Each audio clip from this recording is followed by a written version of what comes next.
Afternoon, councillors, and welcome to the afternoon session of Perth and Kinross Council's 23rd of June meeting. Can I ask now Committee Services to do a roll call vote, please? Thanks, Deputy Provost. Members, when I call out your name, if you could please confirm that you are present. Deputy Provost, we've heard from yourself. Councillor Ahern. Present. Councillor Bailey. Present. Councillor Barnacle. Present. Councillor Liz Barrett. Present. Councillor Peter Barrett. Present. Councillor Braun. Present. Councillor Brock. Present. Councillor Audrey Coates. Present. Councillor Donaldson. Present. Councillor Drysdale. Present. Councillor Duff. Present. Councillor Forbes. I'm here. Councillor Gray. Present. Councillor Illingworth.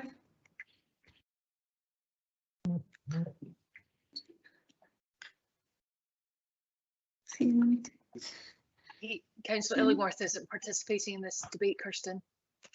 Thank you. Councillor James.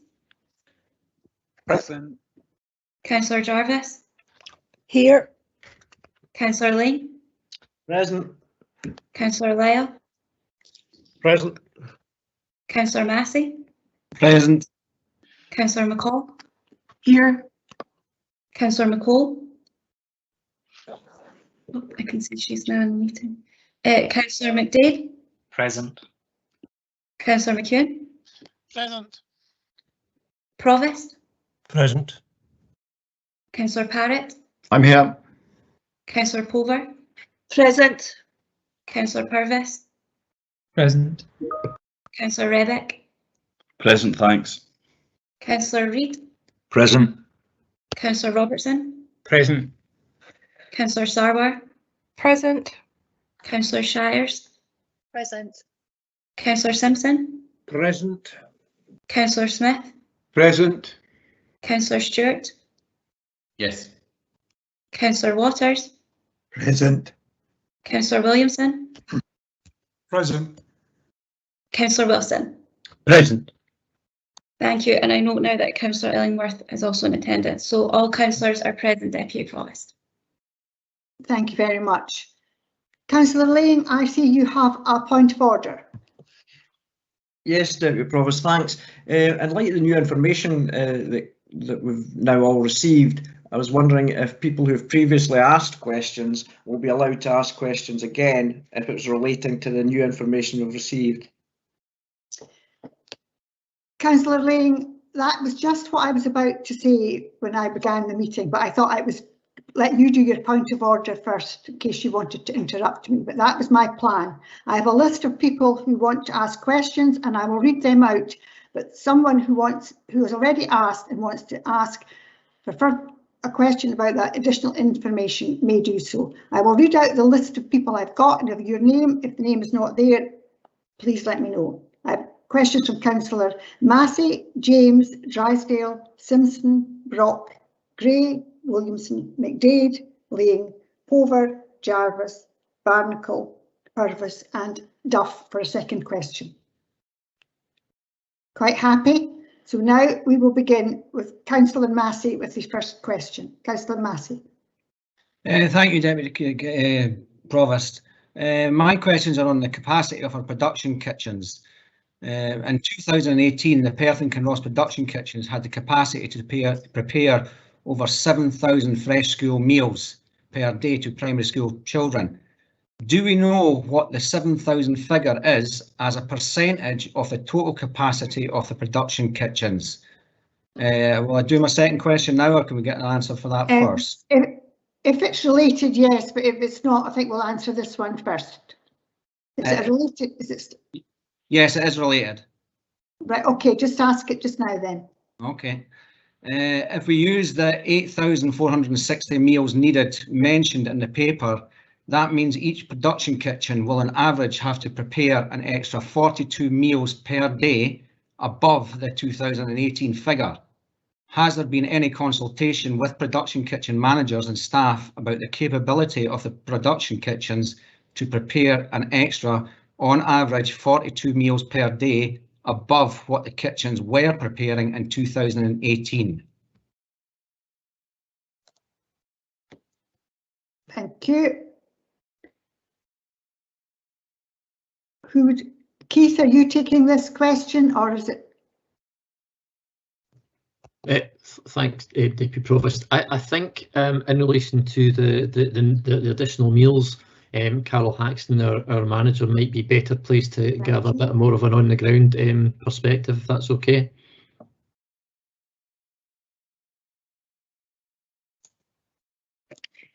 With the additional meals, thank you, Keith. With the additional meals that is going to be required, as I said previously, we are already stretched to capacity, and we don't believe that we would be able to produce the meals that are going to be required once we're full capacity next August, for all the meals that will be required within the school estate as it stands. Carol, can I just add in that the work that you did in terms of your assessment involved an assessment of all of the production kitchens and looking at what the capacity we have is there? Yeah, thanks, Andy. So what we did was we carried out site surveys in all of our schools once we'd got the information through from Scottish Government, because we knew that in most of our schools we were already stretched. So we carried out a school by school, site by site kitchen survey based on the meals that we're providing now and the meals that we will be expected to provide. And there is a substantial amount of equipment and various other requirements that would be required to produce the meals within Perth and Kinross. And as the school kitchen estate stands just now, this would not be possible for the additional meals that will be required come next August. Thank you.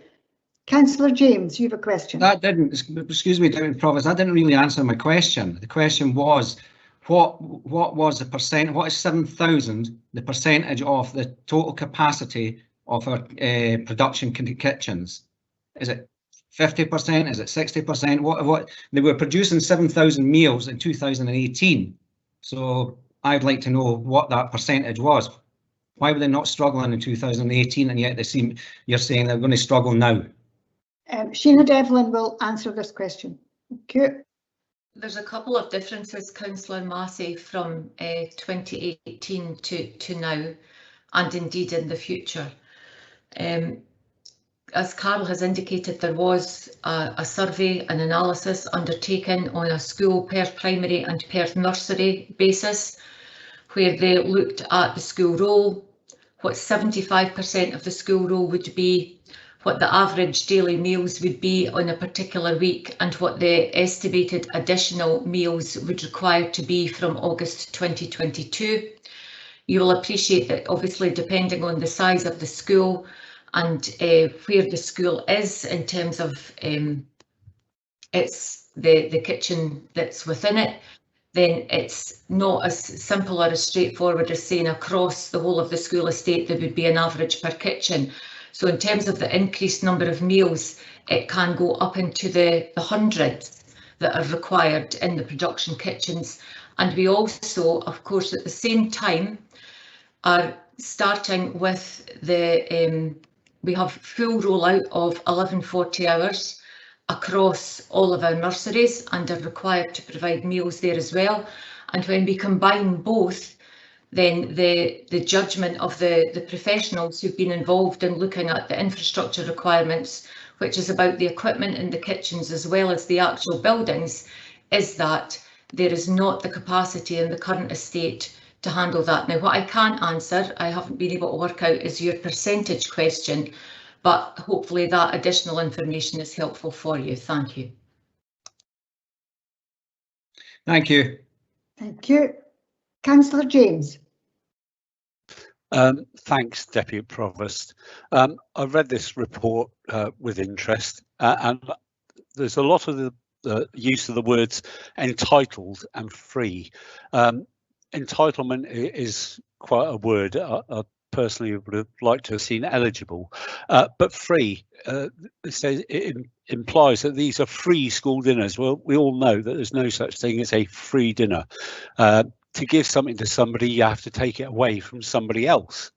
I've noticed in our previous paper for revenue budget, £775,000 was provided by the Scottish Government for the expansion of free school meals. Now, my question is are we being told to do this or asked to do this? And if so, are the Scottish Government fully funding this free school meals? Because we, after all, as a council, we are guardians of the public purse. Thanks, Deputy Provost. Thank you. Sheena, are you taking this one first? It's Stuart. I was just going to say, Deputy Provost still suggest that Stuart Mackenzie pick up on some of this, but if I may just answer one aspect of Councillor James's question. The word entitlement is one that is just used and understood both within local government and Scottish Government. There is no value judgment placed on that word at all, and this is about the rollout of universal free school meals. As the paper says, currently all children in primary 1 to 3 are entitled, if they wish to have one, to have a school meal that they wouldn't pay for at school, and this is about rolling that out to include primaries 4, 5, 6 and 7 as well. And I'll hand over to Stuart, who'll be able to answer on the specifics of the finance questions. Thank you. Thanks, Sheena, and thank you, Councillor James. So, for the benefit of elected members, and just to clarify, there are two separate but related elements of funding of which the council has been notified. There is £775,000 in the current financial year, that's 21-22, for the expansion of free school meals to pupils in primary 4 and pupils in primary 5. And as Sheena said, that is a universal expansion to all pupils in those cohorts. There is separately £307,000 for the expansion of free school meal provision during holiday periods for those pupils and young people who are currently eligible for free school meals. I'll deal very quickly with £307,000 and then focus on the 775. The £307,000 is funding for the continuation of the arrangements we've had in place during the pandemic. So the options, and I quote, include direct payments, which is what the council has been making during the pandemic, to young people who are eligible for free school meals, vouchers or food parcels. That's coming directly from the funding letter we received. But the focus of today's discussion is the £775,000. Now, that is revenue funding. It is coming to the council through a redetermination of the council's revenue support grant. The revenue funding is based on an assumption of an average cost of a meal of £3 times the number of pupils based on the school census times the number of school days that the Scottish Government are assuming. So the funding is based on the implementation of the expansion of free school meals from August 2021 for P4 and the expansion of free school meals for P5 from January 2022. The funding is predicated and based on those figures. Now, to answer your second question, is the funding sufficient? There's two aspects to this. One, by definition, local authorities will lose the capacity to charge for school meals. And the initial estimate of the potential loss of income, and it very much depends on the level of demand, is circa £500,000. The second aspect is that, rightly, there is an expectation that there will be an increase in the number of meals provided. And my colleague, Mr. McNamara, has talked about 45% potentially from the combined effect across the Tayside area. So the 775 of a potential loss of £500,000 potentially of income means that I cannot state categorically to council that there is sufficient funding, that this will be cost neutral. It will very much depend on the uplift in demand. Now, that's not a criticism. I think the issue is recognised by Scottish Government officials and the Scottish Government. There are various working groups looking at the issue, but the focus has been on the implementation of the policy at the earliest possible opportunity, coming from a joint agreement with COSLA leaders to do so. So that's August for P4, January for P5. But I think, like all major pieces of policy implementation, the delivery and the funding solution behind that will evolve. Does that help address your question, Councillor James? Stuart, that's a brilliant answer. Thank you very much. Yeah, I'm worried that this could, in future, mean an increase in council tax, which by all accounts the Scottish Government were going to do away with anyway, but that's by the by. Thank you very much, Stuart. You're welcome. Right. Thank you. Councillor Drysdale. Thank you, Deputy Provost. First of all, when Mr McNamara spoke this morning, he made reference to some of the foods being grown and produced in Perth and Kinross and others coming in from Dundee, particularly macaroni and cheese and steak pie. And I sincerely hope, with the childhood obesity crisis that we have in this country at the moment, that is not what we can expect from Dundee. But my question is more around jobs, which we haven't really addressed so far. There would be the paper states that there would be a workforce impact in relation to GR5 cook posts, and a subsequent staffing exercise would be required. Translating that into plain English, this means redundancies. My question is, how many? What is the potential cost of these redundancy payments to PKC? And what is the economic cost to Perth and Kinross of these job losses? And secondly, if I may, and it's related, have we properly considered some sort of short-term arrangement with Tay Cuisine, if that were to be an option, in order that we can work up a local permanent solution that will create jobs rather than lose them in Perth and Kinross, and have a facility that we can be proud of for the growing region that we are? Thank you. Thank you. Keith, are you taking this one to start with? Yeah, thanks, Deputy Provost. Yeah. Unfortunately, there does have to be a reshaping in terms of the workforce. This has been the model which we've applied in Dundee and Angus Council areas. Basically, because the more skilled element of the cook service would be delivered through the CPU, there is not such a need for the higher graded GR5 posts. And that could be replaced by, so I think there's 38 of these posts within Perth and Kinross. That would then be replaced by, I think it's 17 what's called hub supervisor posts, which is a lower level, and that's where the saving comes from.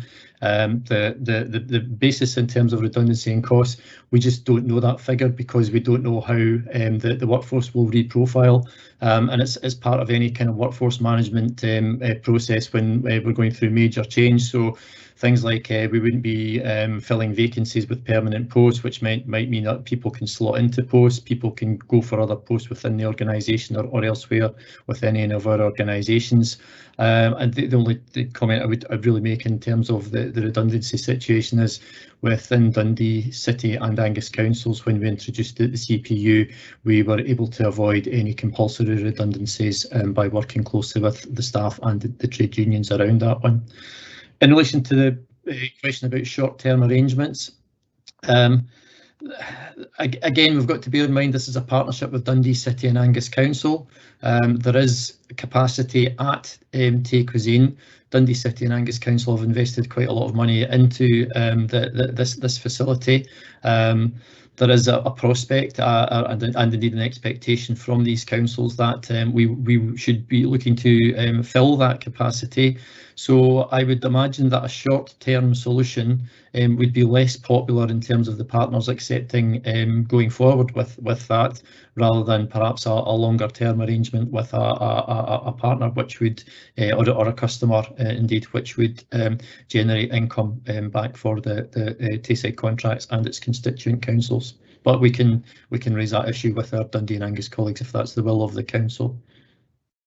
So if I may just quickly follow up on that, Deputy Provost. So we're talking about potentially up to 38 redundancies in an area which is already badly affected by unemployment as a result of the pandemic, which is nobody's fault, obviously.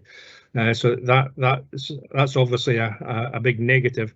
But so if I can just clarify, though, Mr. McNamara, that what you're saying in relation to a short-term option to allow us to in future build a purpose-built facility in Perth and Kinross, that question has not yet been asked of Tayside Contracts or their partners. That is something that is within the gift of the council to demand at this point in time, or to ask at this point in time. Is that correct? That's correct, Councillor Drysdale. We haven't had that conversation with Dundee City or Angus Council around that scenario. Thank you. Deputy Provost, if I may come in as well on that point.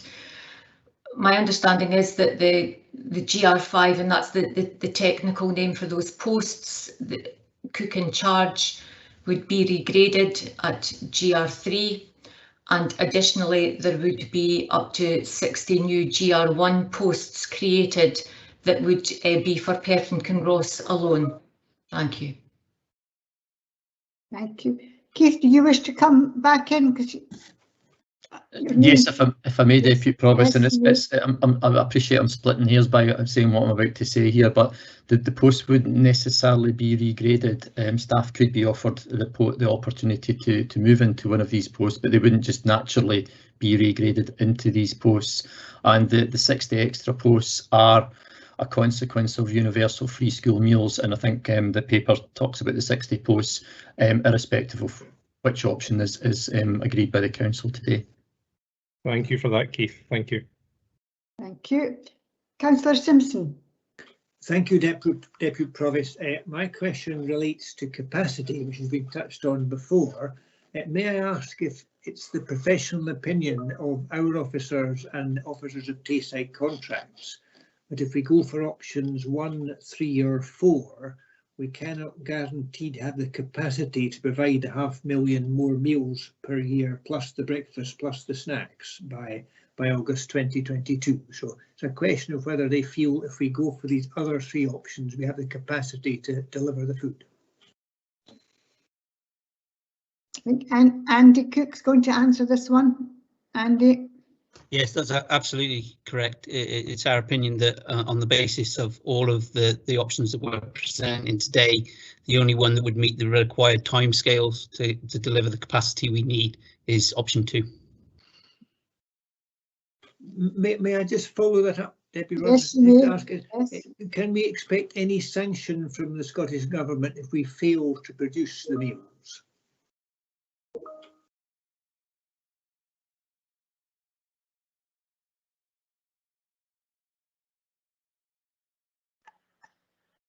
I don't know if anyone willing to answer that. Rhetorical question. I'm quite happy to come in on that point. The requirement at this stage is not legislative. However, if the policy direction is not implemented, that's not ruling out that it may become a legislative requirement in the future, particularly if local authorities are not complying with that policy direction.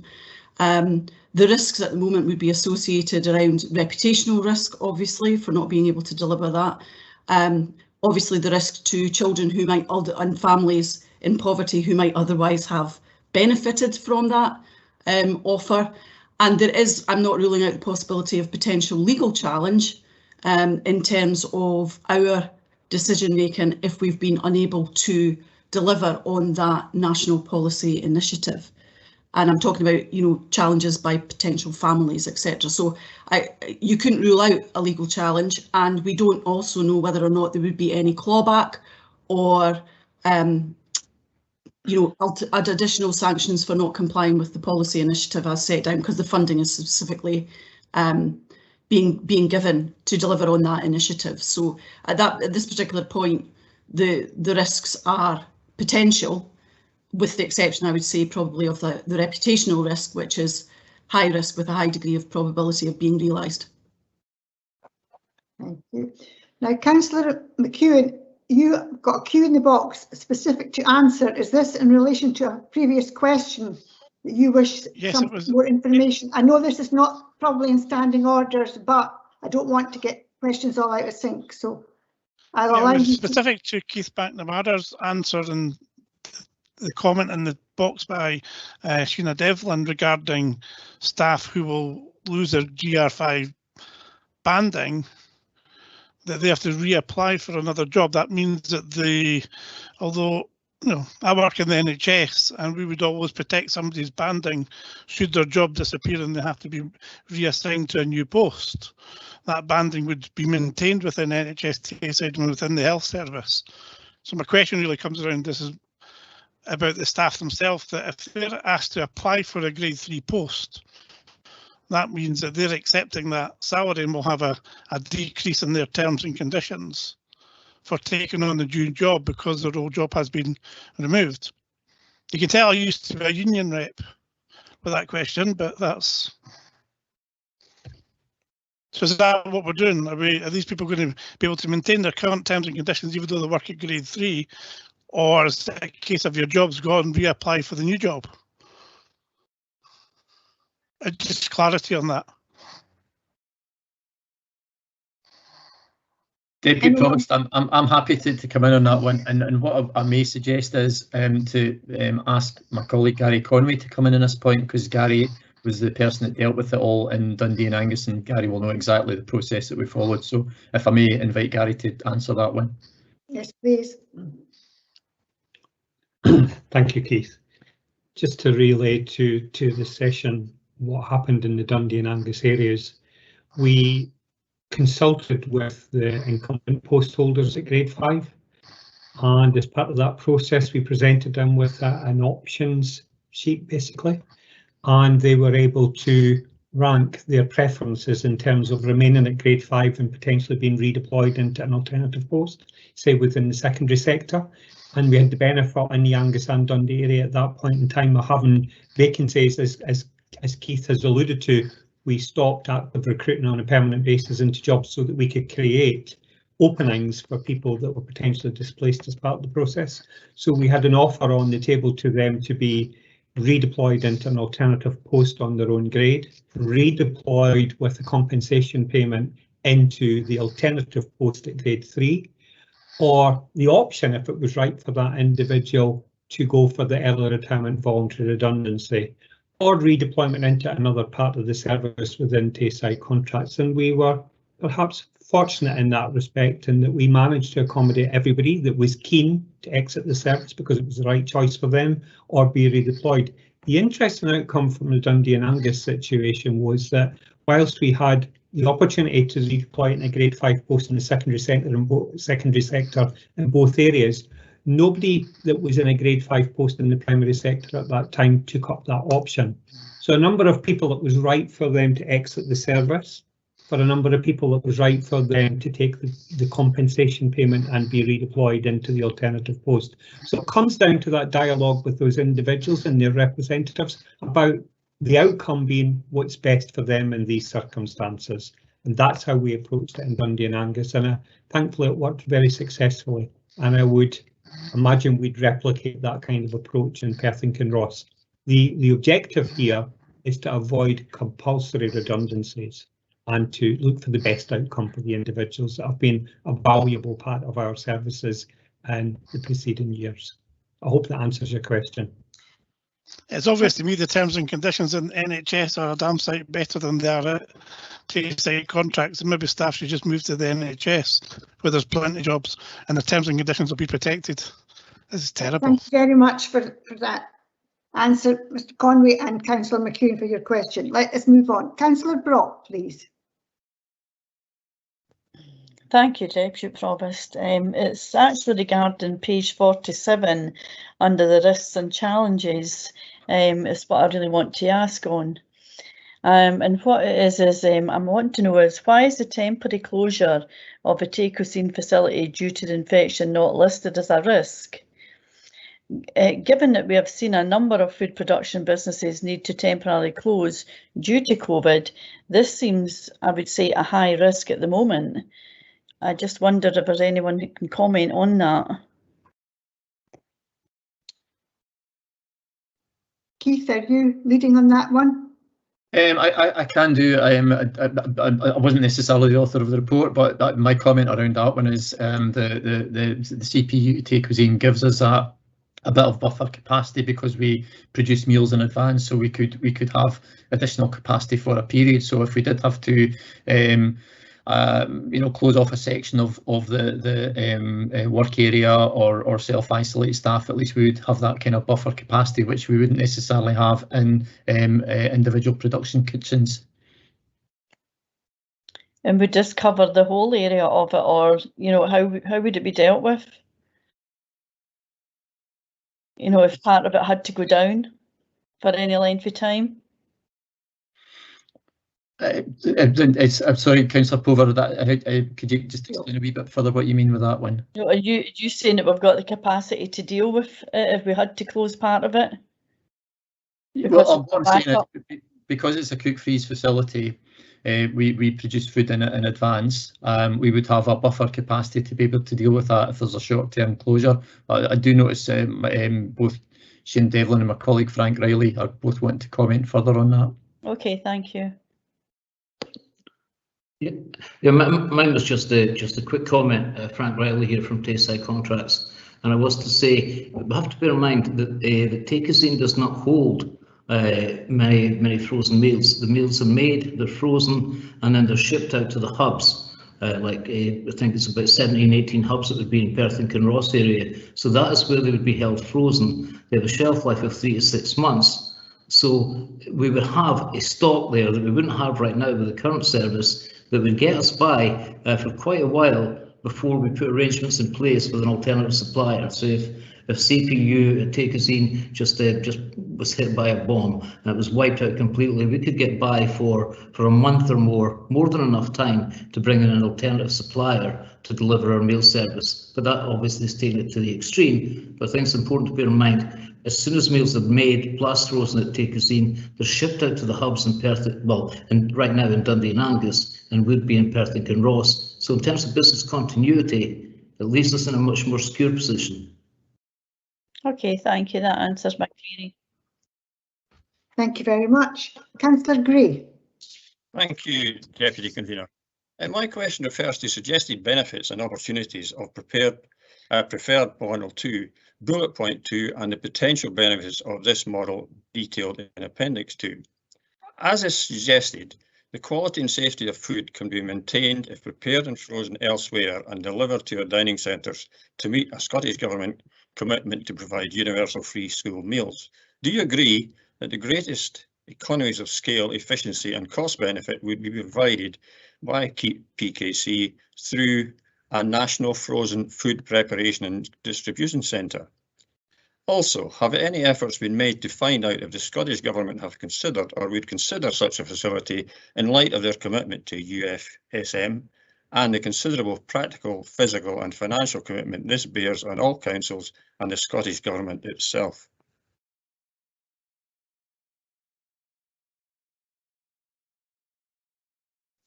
You would like to answer this one? I could have a go, Deputy Provost. To answer the first question, would a national frozen food centre deliver benefits in terms of economies of scale? I think in principle the answer is probably yes. It would have to be an absolutely enormous facility, but in principle I can see the sort of argument being raised by Councillor Gray. Has there been a conversation about it? I don't know the answer to that. I'm not very sure if any colleagues have. Perhaps our education colleagues have been in conversation around this at national level, but I honestly I don't have an understanding of where we are with that. And Deputy Provost, I would have to say the answer is the same as Keith's. I'm not aware that that is something that is under active consideration. Thank you. Have any communication been made to that effect, though? Not from us, Councillor Gray, no. Okay, thank you. Thank you very much. Councillor Williamson. Thank you, Deputy Provost. My question is on page 43. It's about the financing of the of this central production unit. Could I ask, we're expected to take a part share of a £49,000 loan. Over what period would that be? I can answer, Deputy Provost. I think if I'm right, and hopefully Frank will keep me right, it's 20 years. Yeah, Keith, it's 20 years for the infrastructure and 10 years for the kit. So it's different depreciation and different loan periods that that refers to the two different parts of the take-in conversion. And Greg Boland. Is it okay to ask? I think Greg is going to add something further. Yeah, Councillor Baird, just to confirm what Frank's confirmed there, I was just going to say the same answer, so that's fine, thank you. Thank you. Could I ask a follow-up, Deputy Provost? Yes, okay. If we do commit to going forward with the central production unit this today, then how long are we actually signing up for? What would there be penalty clauses, etc., if we decided, or a future administration decided to bail out within that 20-year period? Well, I think as Councillor McDade or Councillor Bailey said earlier, Councillor Williamson, that you already are. Perth Council already is invested, in inverted commas, in this because you are a part owner. So really, the council could choose. The council could choose to extricate itself from Tayside contracts. Council could choose any of the three councils to do what they want to do. If you're saying the lease that we've signed up for is 20 years. And there would be penalty clauses, I assume, in terms of extrication from that lease. But then this strange situation, the dichotomy of Tayside contracts, our clients also being our owners, is that our lease, of course, is with Dundee City Council. So it's all a wee bit tangled. But the idea was that it wouldn't be worthwhile doing this whole radical restructuring if it wasn't for a lengthy period. So the lease that we have for the ground and for the shell of what Takescene became is a 20-year lease. Thank you. Councillor McDade. Could I come back, Deputy Provost? Could I come back, please? What I was asking, Frank, was essentially if we sign up to take on the frozen meals now, we're signing up for a 20-year period. Is that what you're saying? You know, are there penalty clauses to get if we get out, or a future administration of the council decides to get out at a future date, regardless of the building, regardless of whether part owners or leasing the building, etc., etc. I'm talking about if we sign up for the meals and commission the meals from Tayside contracts, are we signing for a 20-year period to have the meals produced by Tayside contracts for 20 years? No, in a nutshell, no. It would come down to what Keith referred to earlier, discussions between, I think Barbara referred to as well, discussions between Dundee, Angus and Perth in terms of what would be the nature of Perth and Kinross Council buying into this. Because right now, Tayside Contracts borrowed 1.9 million to make Takescene happen, and those loan charges are being paid by Dundee and Angus alone. And if Perth came on board, that would need a discussion between the three councils as to on what basis that would happen. And I'm sure as part of that discussion, Councillor Williamson would address the issues that you're asking here. Keith, do you wish to add something to that answer? If I may, and this is very brief because I think Frank's covered it, but this is not the proposal is this is not a contractual arrangement where Perth and Kinross Council has a contract with another entity at which there's penalty clauses. Going on one option to Perth and Kinross Council as a partner of Tayside Contracts buys into that partnership, and as Frank says, if Perth and Kinross decided it wanted to withdraw from that service at that point, it is a discussion with Dundee and Angus as opposed to penalty clauses and maybe a more traditional view of a contractual relationship. Provost, sorry, Deputy Provost, if I could perhaps add a little bit of context as well surrounding the support for the capital investment which has already been undertaken for Tay Cuisine. So essentially, Tayside Contracts is a partnership. The council has a third share of the ownership. The expenditure has been incurred. If I could draw an analogy, if the production unit sat in Perth and Kinross and the council had incurred £1.9 million of investment on the production unit, and partners were then making use of that facility, I think there would be an expectation from elected members that I'd be pursuing some recovery of the cost of that investment. I will say this in good conscience and fairness to my colleagues in Angus and Dundee City Council. I don't think it's unreasonable to request that if we then seek access to this facility, that we bear a share of that cost. There is certainly precedent for this. If you think about investment in property for the Valuation Joint Board, for example, where that is an arrangement between all of the councils concerned, then similar situation has arisen whereby there's been capital investment and that's been recovered from each of the partners. So there's nothing new and there's nothing unusual or extraordinary in this.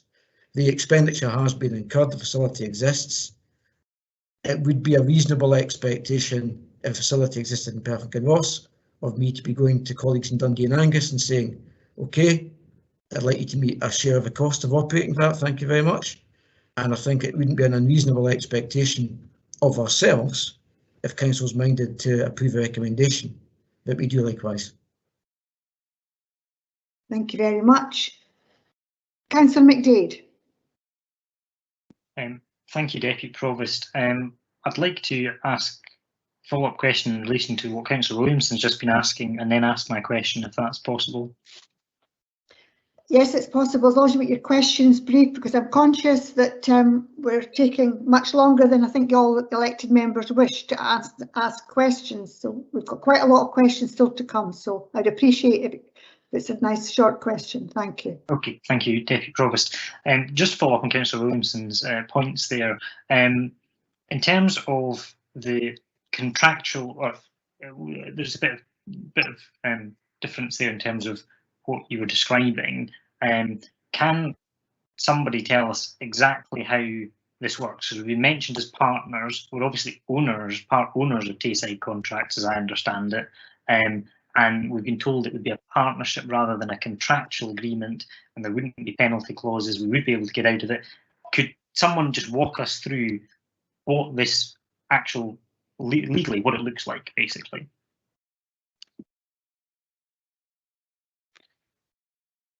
I'm happy to give some interpretation of that, Deputy Provost. So because Perth and Kinross Council is part of the partnership of Tayside Contracts, if the council was minded today to agree to option 2, then Dundee City Council and Angus Council would, as I understand it, have to formally agree that Perth and Kinross Council is a part of the CPU, and once all 3 councils agree that, then that is the process by which the agreement is reached. In terms of if there was to be an extraction from the CPU. As I understand it, it would basically be a reversal of that process. Okay, thank you. So there is essentially a way out of this. It is just like any form of partnership. A partner can walk away if that's written into the agreement. So we would be able to walk away at a future point, and we would then not be liable for the 49,000 capital contributions from that point, or from whatever point the defined exit period in the partnership agreement would be. Is there a defined exit agreement in the current partnership agreement? Can you tell us? I'm not aware of specific exit agreements as you've outlined there specifically, Councillor McDade, because I don't think we've ever had that circumstance. Okay, thank you.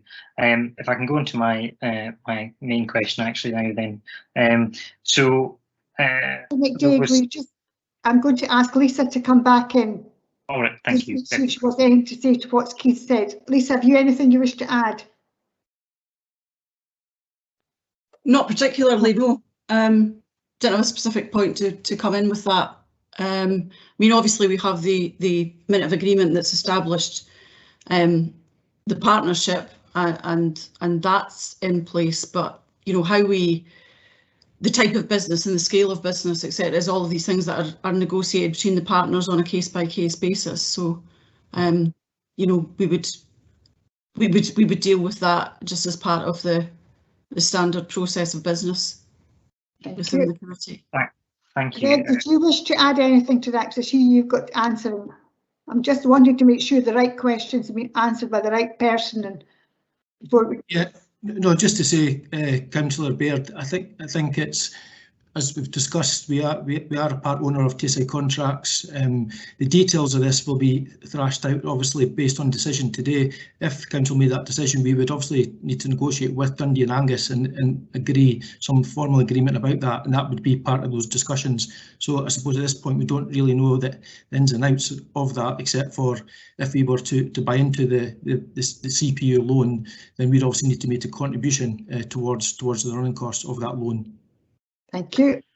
Councillor McDade, your question now, please. And thanks. Actually, can I just get clarification from Lisa Simpson, the head of legal and governance there, just in terms of, she was talking about standard custom and practice for when they would be negotiating something like this.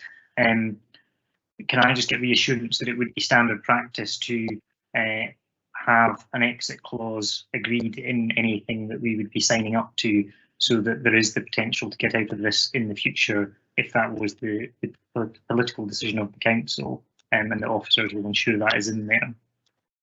A lot of that would be dependent upon the arrangement that we put in place to initiate this. I think that part of the difficulty is this is not an abstract separate entity. What we're actually doing is we're making demands of ourselves about the type of service that we want, and then we're renegotiating the provisions around that. So a lot of that would depend on what mechanism that we would do that. But as always, as would any of the councils do, that we would always look to ensure that the interests of the respective parties were protected. So that would be dealt with as a matter of course. Deputy Provost, if I could also perhaps add a little bit of context, just for the benefit of elected members. Members will be aware of it, the council already makes tens of millions of pounds of payments to TSI contracts and will continue to do so for the essential services which are provided through that arrangement. But also TSI contracts, and just to reinforce Lisa's point, TSI contracts, our share of TSI contracts forms part of our balance sheet. When the audit committee come to consider the unaudited accounts at the end of next week, they will be looking at a set of group accounts which includes our share of TSI contracts. So, whilst, yes, I understand the concern about a contractual relationship, and if performance was perhaps not as, to elected members, if there was concerns of performance from elected members, those would certainly be addressed. But TSI contracts is an integral part of the council's accounts. Our share of the assets and the liabilities of TSI contracts sit in our group accounts, sit in our audited accounts, sit in our balance sheet. It is a different contractual relationship than we would be having if it was an external partner. Yeah. The other thing I would say is that if elected members, based on performance of any other criteria, were minded to move away from the arrangement at any point, there's always going to be a cost of change. Yeah. And it would be a case of balancing whether their performance concerns or supply concerns that elected members had at any point in time against the cost of change. Thank you very much. I think we shall try and move on to the next question. Councillor McDaid, now have your question, please. Thank you, Deputy Provost, and thank you to the officers for their answers. Yes, my question is around contingency planning. So a lot of the debate so far has been around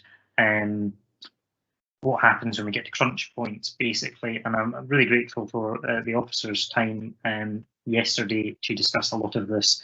However, I wanted to understand, and perhaps Keith McNamara, who is here as the head of Tayside Contracts, could provide us with a bit more detail around some of this in terms of what contingency planning would be in place for, say, if we go for option one, to ensure that we can meet our requirements in time, even if not all of the capital works had been completed. I understand that there is a desire from parents and children, obviously, to have 2 hot options and various other things. But obviously, there are, on an operational level, you will be able to make decisions that could reduce the need for a lot of the capital equipment to produce all of that, where you might offer a hot option and a cold option, etc. And I'm wanting to know what sort of contingency planning is in place at this moment in time, if option one were to be proceeded with, to ensure that come those crunch points, we can deliver on that commitment, because I assume that some contingency planning is in place, and whether you've considered options around changing shift patterns, for example, to bring staff in earlier to maximise current cooking capacity, etc. Yes. Provost, yeah. At this stage, there has been no contingency planning around option one. If option one was a favoured option of the council, that was something we'd have to deal with as a matter of urgency. Okay, thank you. And thank you. Can I just ask, is there risk assessments or risk registers essentially against this internally within Tayside Contracts around these different options? Again, because this is presented as options at this stage, there hasn't been that level of detail, as was alluded to by, I think, Sheena earlier on. Obviously, we're dealing with a global pandemic, we're dealing with this report, and there just quite simply hasn't been the opportunity to go into any great depth in terms of things like, as you say, contingency planning or risks around the other options. If any of the other options were to be chosen today, then again, that would have to be a piece of work we'd have to do with our council colleagues. Andy wishes to say something, followed by Sheena, probably. Andy? Yeah, I think we need to be clear on the basis that in terms of deliverability of the options and the timescales, this is why option 2 is being recommended.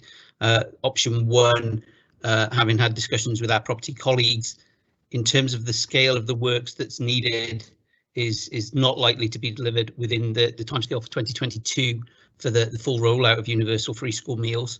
If we could have come up with an option that would have delivered universal free school meals that wasn't the one we're proposing, we would have done so. And I think that's the key point of the report, is that in order for us to deliver within the timescales, option 2 is the most viable one. Thank you. Deputy Provost, if I may just add to that, Andy's covered some of what I was going to say there, but in the morning session, I did mention the fact that well, there's a couple of things. We are weeks past from understanding that this would be the requirement to provide from the start of the new term. So therefore a very short period of time to undertake just all of the detailed work. I did talk about the fact that we were looking for a strategic decision in relation to implementing an operational requirement, and that is indeed what we are looking for today. And if that decision is around Model 1, then I think I mentioned this morning that, you know, an option may be, and this has not been worked through, an option may be that we buy in meals from Tayside Contracts or some other meal producer, but more likely from Tayside Contracts, and that may be an option. But the work will begin immediately following on from whatever decision is taken today to work through exactly what needs to happen in relation to the model that is selected today. Thank you, Deputy Provost. Thank you. Thanks, Dr. for those answers. Before I ask Councillor Lane to ask his question, I'm just going to remind members that we've been asking questions for 1 hour since lunchtime, and 8 people have asked questions. I have another 9 people who wish to ask questions. So I'm just giving that little caveat to you. That's how many questions we've still got before we go to the motion. So, Councillor Lane.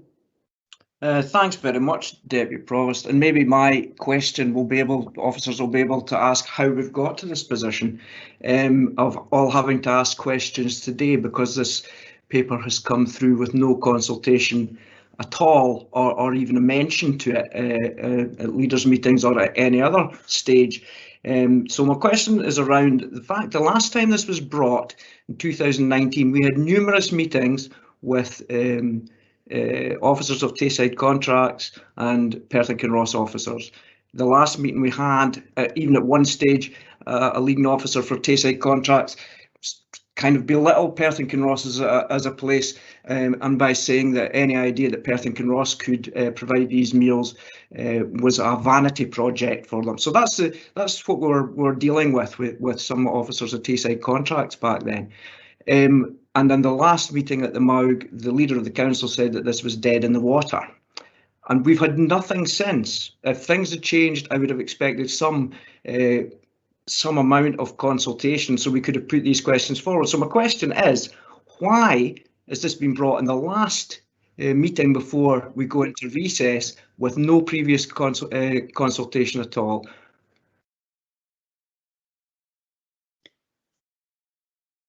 Thank you very much for your question, Councillor Lane.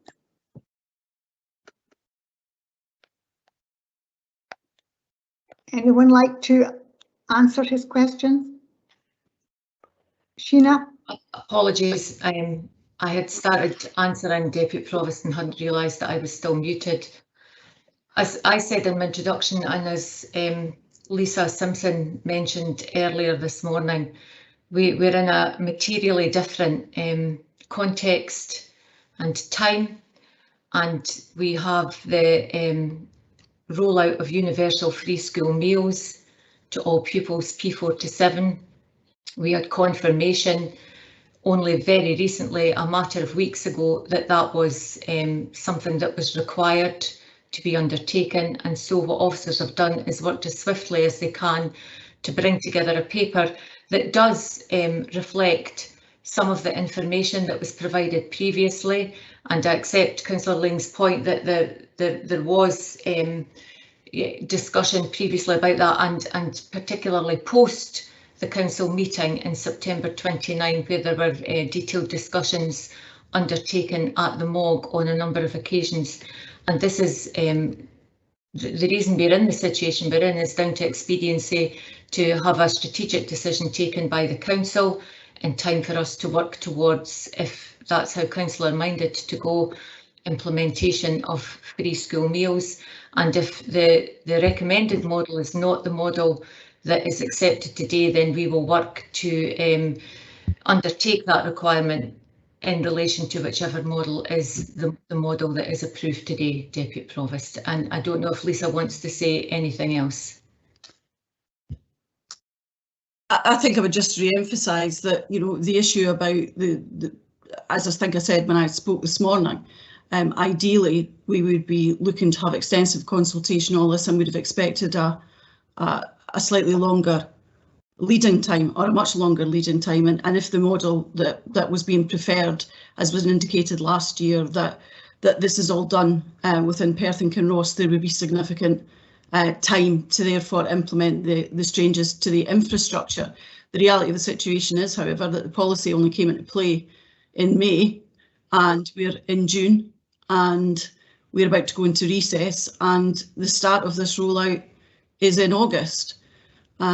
So this is about operational expediency to try and give effect to Scottish Government policy to provide free school meals.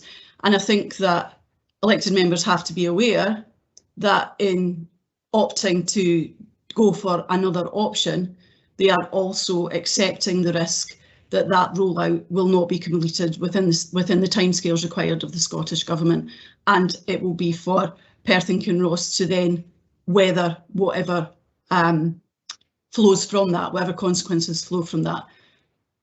But the only technically viable solution that officers can identify is the one that is as recommended in the paper, and any other option therefore carries the risk of a failure to comply to implement that policy within appropriate timescales.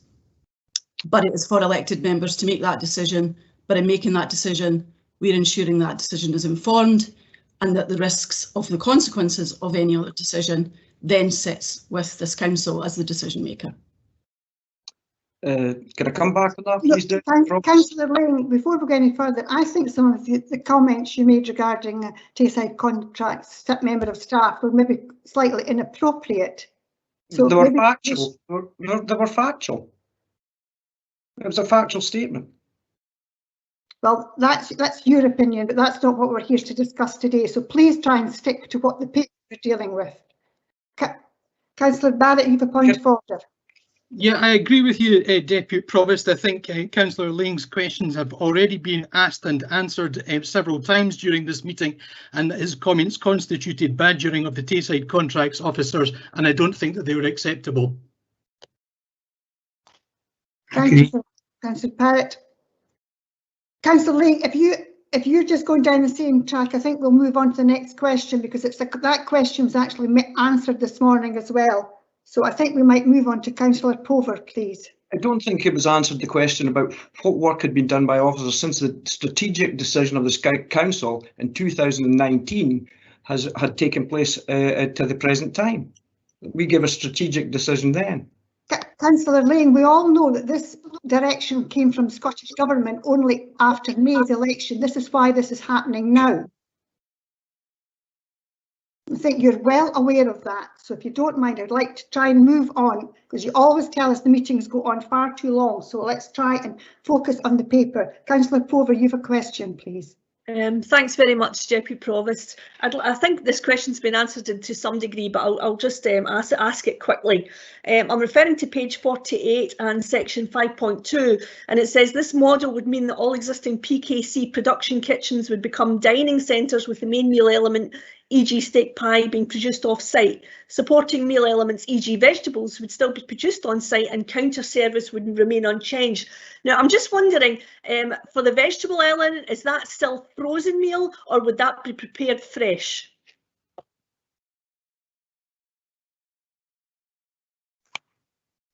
Is Andy taking that one, or Keith, or?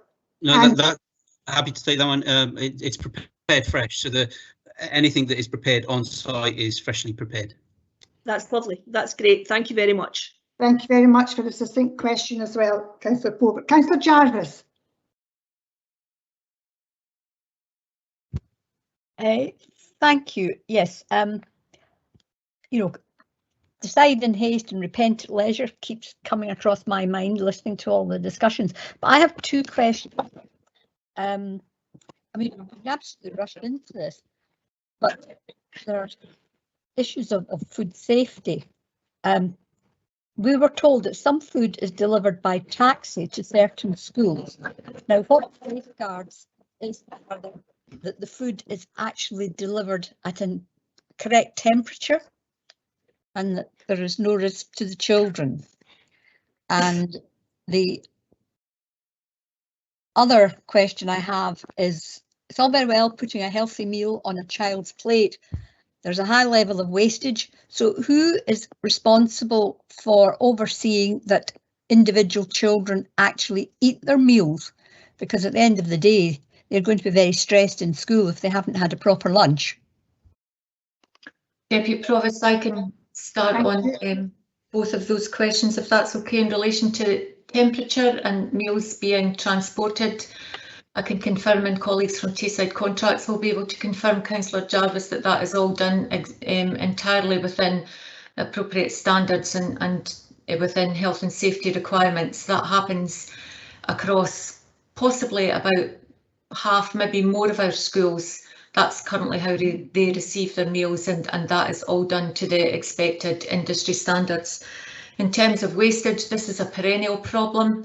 This is not a new issue about young people who may or may not wish to eat the meal that's in front of them, and sometimes that's about their desire to be outside and playing.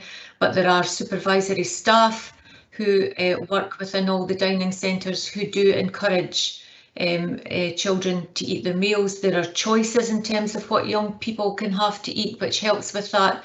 And we, as I said earlier, are undertaking a more extensive survey with children and young people to understand what would make meals more attractive, more appealing, and would therefore result in less waste. So there are a number of things already in play, and there are probably more things indeed that we can do in relation to that, and that would be something that we would continue to do regardless of the model that may be approved today. Thank you. Deputy Provost, sorry, I wonder if it's perhaps helpful, just while I'm talking about the surveying of children, to reflect back on Councillor Ling's question about what work was undertaken when the council decision was made in 2019. The council decision that was not to proceed, and as Lisa clarified, I was talking about the council decision that was made. It was past tense in terms of when it was made. That doesn't make it past tense in terms of the fact that it's still active just now. But there are a number of papers, both minutes, supporting papers and agendas for the various MOGs that indicated that the actions that had been outlined by the MOG to take forward at that time were taken forward. We did have the last in-person meeting of the MOG in December 19, with the next MOG being scheduled for February 2020. That MOG was cancelled. The reason that MOG was cancelled was that there was insufficient business, according to the email that I have seen.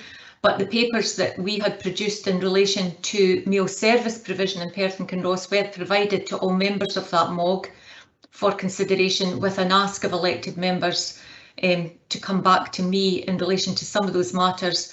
And that information went back out to elected members again in March. And then, of course, the pandemic struck. But there is a clear trail of work that had been progressed. There were two subgroups that had been established, one looking at the capital side and the other looking at the meal provision and the dining experience, and reports had been provided in relation to that. And unfortunately, since the timing of the pandemic striking, that has not been able to be continued since that time. Thank you. Thank you. Councillor Barnacle.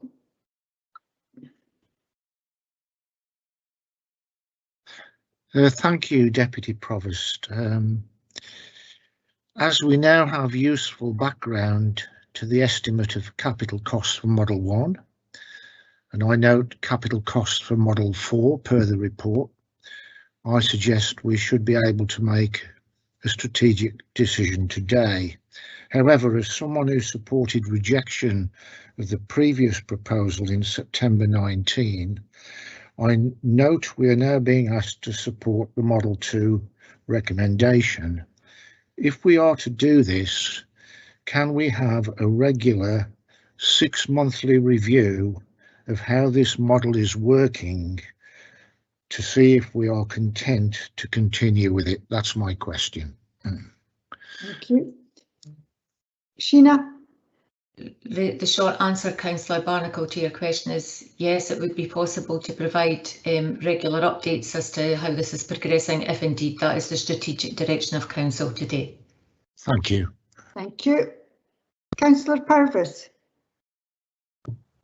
Thank you, Deputy Convener. I just wanted to probe a little further on the reference that was made to the rollout in Dundee and Angus. Obviously, they have now gone ahead and adopted that model, and reference was made to the fact that there were some learning points from that. I was just wondering more generally, could someone from Tayside Contracts perhaps elucidate on the feedback from the rollout in the past few months from staff, from pupils and parents on how they feel that has been working? Thank you. Keith, are you able to provide an answer? I would defer to my colleague Gary Conway, because Gary was absolutely in the thick of this from start to finish, and he's the best placed person to answer that one, Deputy Provost. Thank you. Thank you, Keith. And Councillor Purvis, thanks for your question. Just to clarify, that some of the operational challenges that were presented to us at that time were not necessarily directly in relation to the central production unit and the cook freeze process. It was in relation to our introduction of the new service delivery model during the pandemic, and the fact that there was quite a significant changeover in personnel within our school estate at that time, and there was a significant learning curve that individuals were going through as part of that process. So some of the hiccups or wrinkles that needed ironed out were fairly simplistic. As I said earlier, Councillor Purvis, the end user appears to be unaware that we've made such a significant change in our production plan and service delivery. What they see when they present at the counter is that the shutter goes up, the same range of familiar meals are presented to them from the same menu range that's always been provided to them, and most of the staff that they were familiar with retained their posts in that same unit. Some moved around, some left the service, as I said. But we do intend to move forward, engage, as I said earlier as well, with pupils and with the school estate in the new term to get under the skin, as it were, of how they're feeling about the service as it's in place now. But it's been challenging given the wider context of the implementation, rather than just challenges at the CPU, because actually the go live in the CPU itself went largely without a hitch. My point was more about operational challenges presented by the new service going live at a time when we had other significant challenges to cope with. Thank you. Councillor Stewart, you have a question. Thank you, Deputy Provost. At the moment, I understand that pupils who are on special diets often require meals to be individually cooked for them, and that this can be time consuming.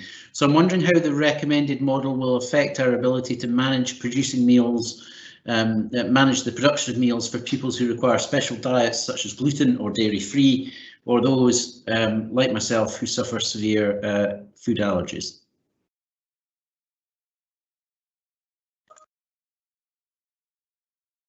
Very good question. Who would like to ask that one, answer that one? I'm happy to kick off, Deputy Provost, but again, there's little point in me commenting when we have experts in the room, and a booking Strachan is the person leading the CPU, who's again very well versed in this. I think would be best placed to answer that important question. Thanks, Keith. In answer to your question, we have a dedicated kitchen within the CPU which caters specifically for pupils with special dietary needs. We currently supply meals for around 500 pupils in Angus and Dundee that have special dietary requirements, and obviously we currently cater for them within Perth and Kinross, but within the current model. So there's around 260 pupils within Perth and Kinross schools that require adapted menu meals. So these can easily be catered for within our special diet kitchen. And just to quickly follow up, producing those meals, multiple numbers of those, either gluten-free or dairy-free or or allergenic meals at the one time in the one place. Is that a better model than doing it separately in the individual schools or production kitchens or dining centres? It definitely benefits one way or the other. It definitely reduces the risk. There's a complete clean down between each kind of category of allergy that's produced within the kitchen. Quite often we find that pupils have combinations of allergies, so you know, there's specific schedules and clean downs to, you know, to cope with this. Okay, thanks. That's very reassuring. Thank you. Thank you very much. Now, Councillor Waters has the final question of those who hadn't asked a question, and then I've got one or two who wish to ask a second question. So, Councillor Waters. Thank you, Deputy Provost. I just want to ask a question on 524, which is option 2 in the reduced environmental impact that was and how that was achieved. Is this reduced environmental impact? Are you just talking about these individual elements where there will be a reduced environmental impact, or is that the whole setup or the whole model? Because there's no mention of the extra freezer production, and given that there's, you know, quite a few hubs, I believe, that will be used to distribute the food to the schools. What's the environmental impact of them? And also just a wee bit more on the delivery with caravan and taxis, how that works would be appreciated. Thank you.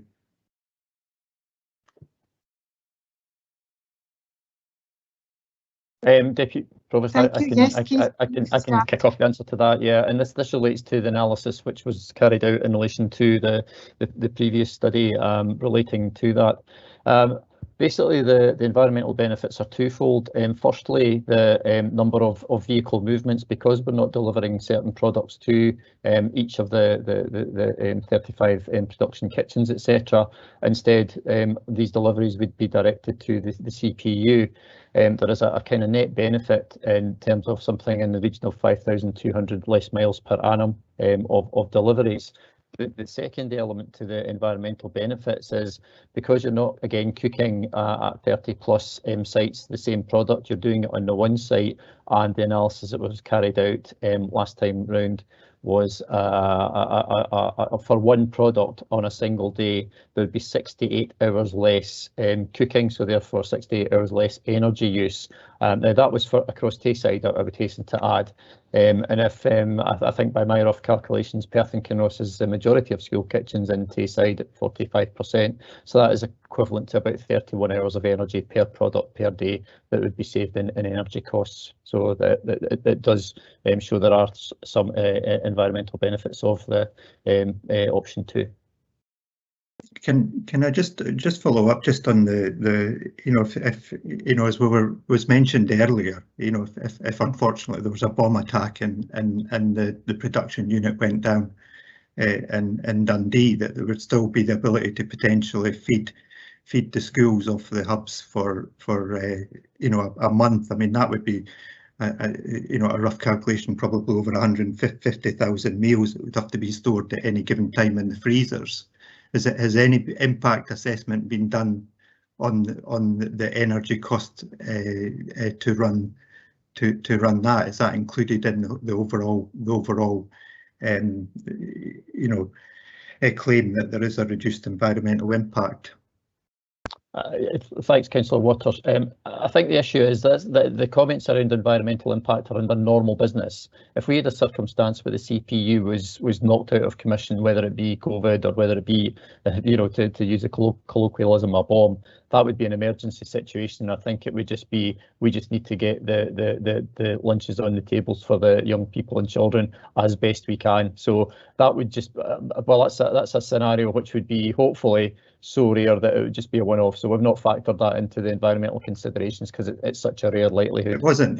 Sorry, it wasn't the bomb that was it was the point that during that statement that you said that there would be enough food stored in freezers and hubs. The point is how much energy is that requiring right. to generate, rather than rather than a bomb or anything like that. Sure, so. sure. I take your point. Yeah, I don't have that information before me, Councillor Waters. I don't know if any colleagues from Tayside have that information.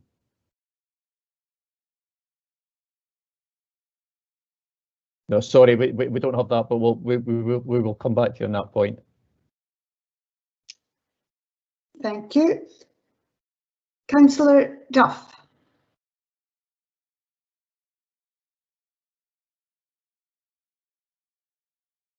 Sorry, Convener, my question has been covered. Happy to leave it. Thank you very Thank much. you. Well, the final question is from Councillor Forbes. Councillor Forbes. You'll be pleased to know, Convener, my question was on the environmental aspects. It's been covered, and I'm absolutely delighted to learn that the environmental benefits are so huge over option 2. Thank you.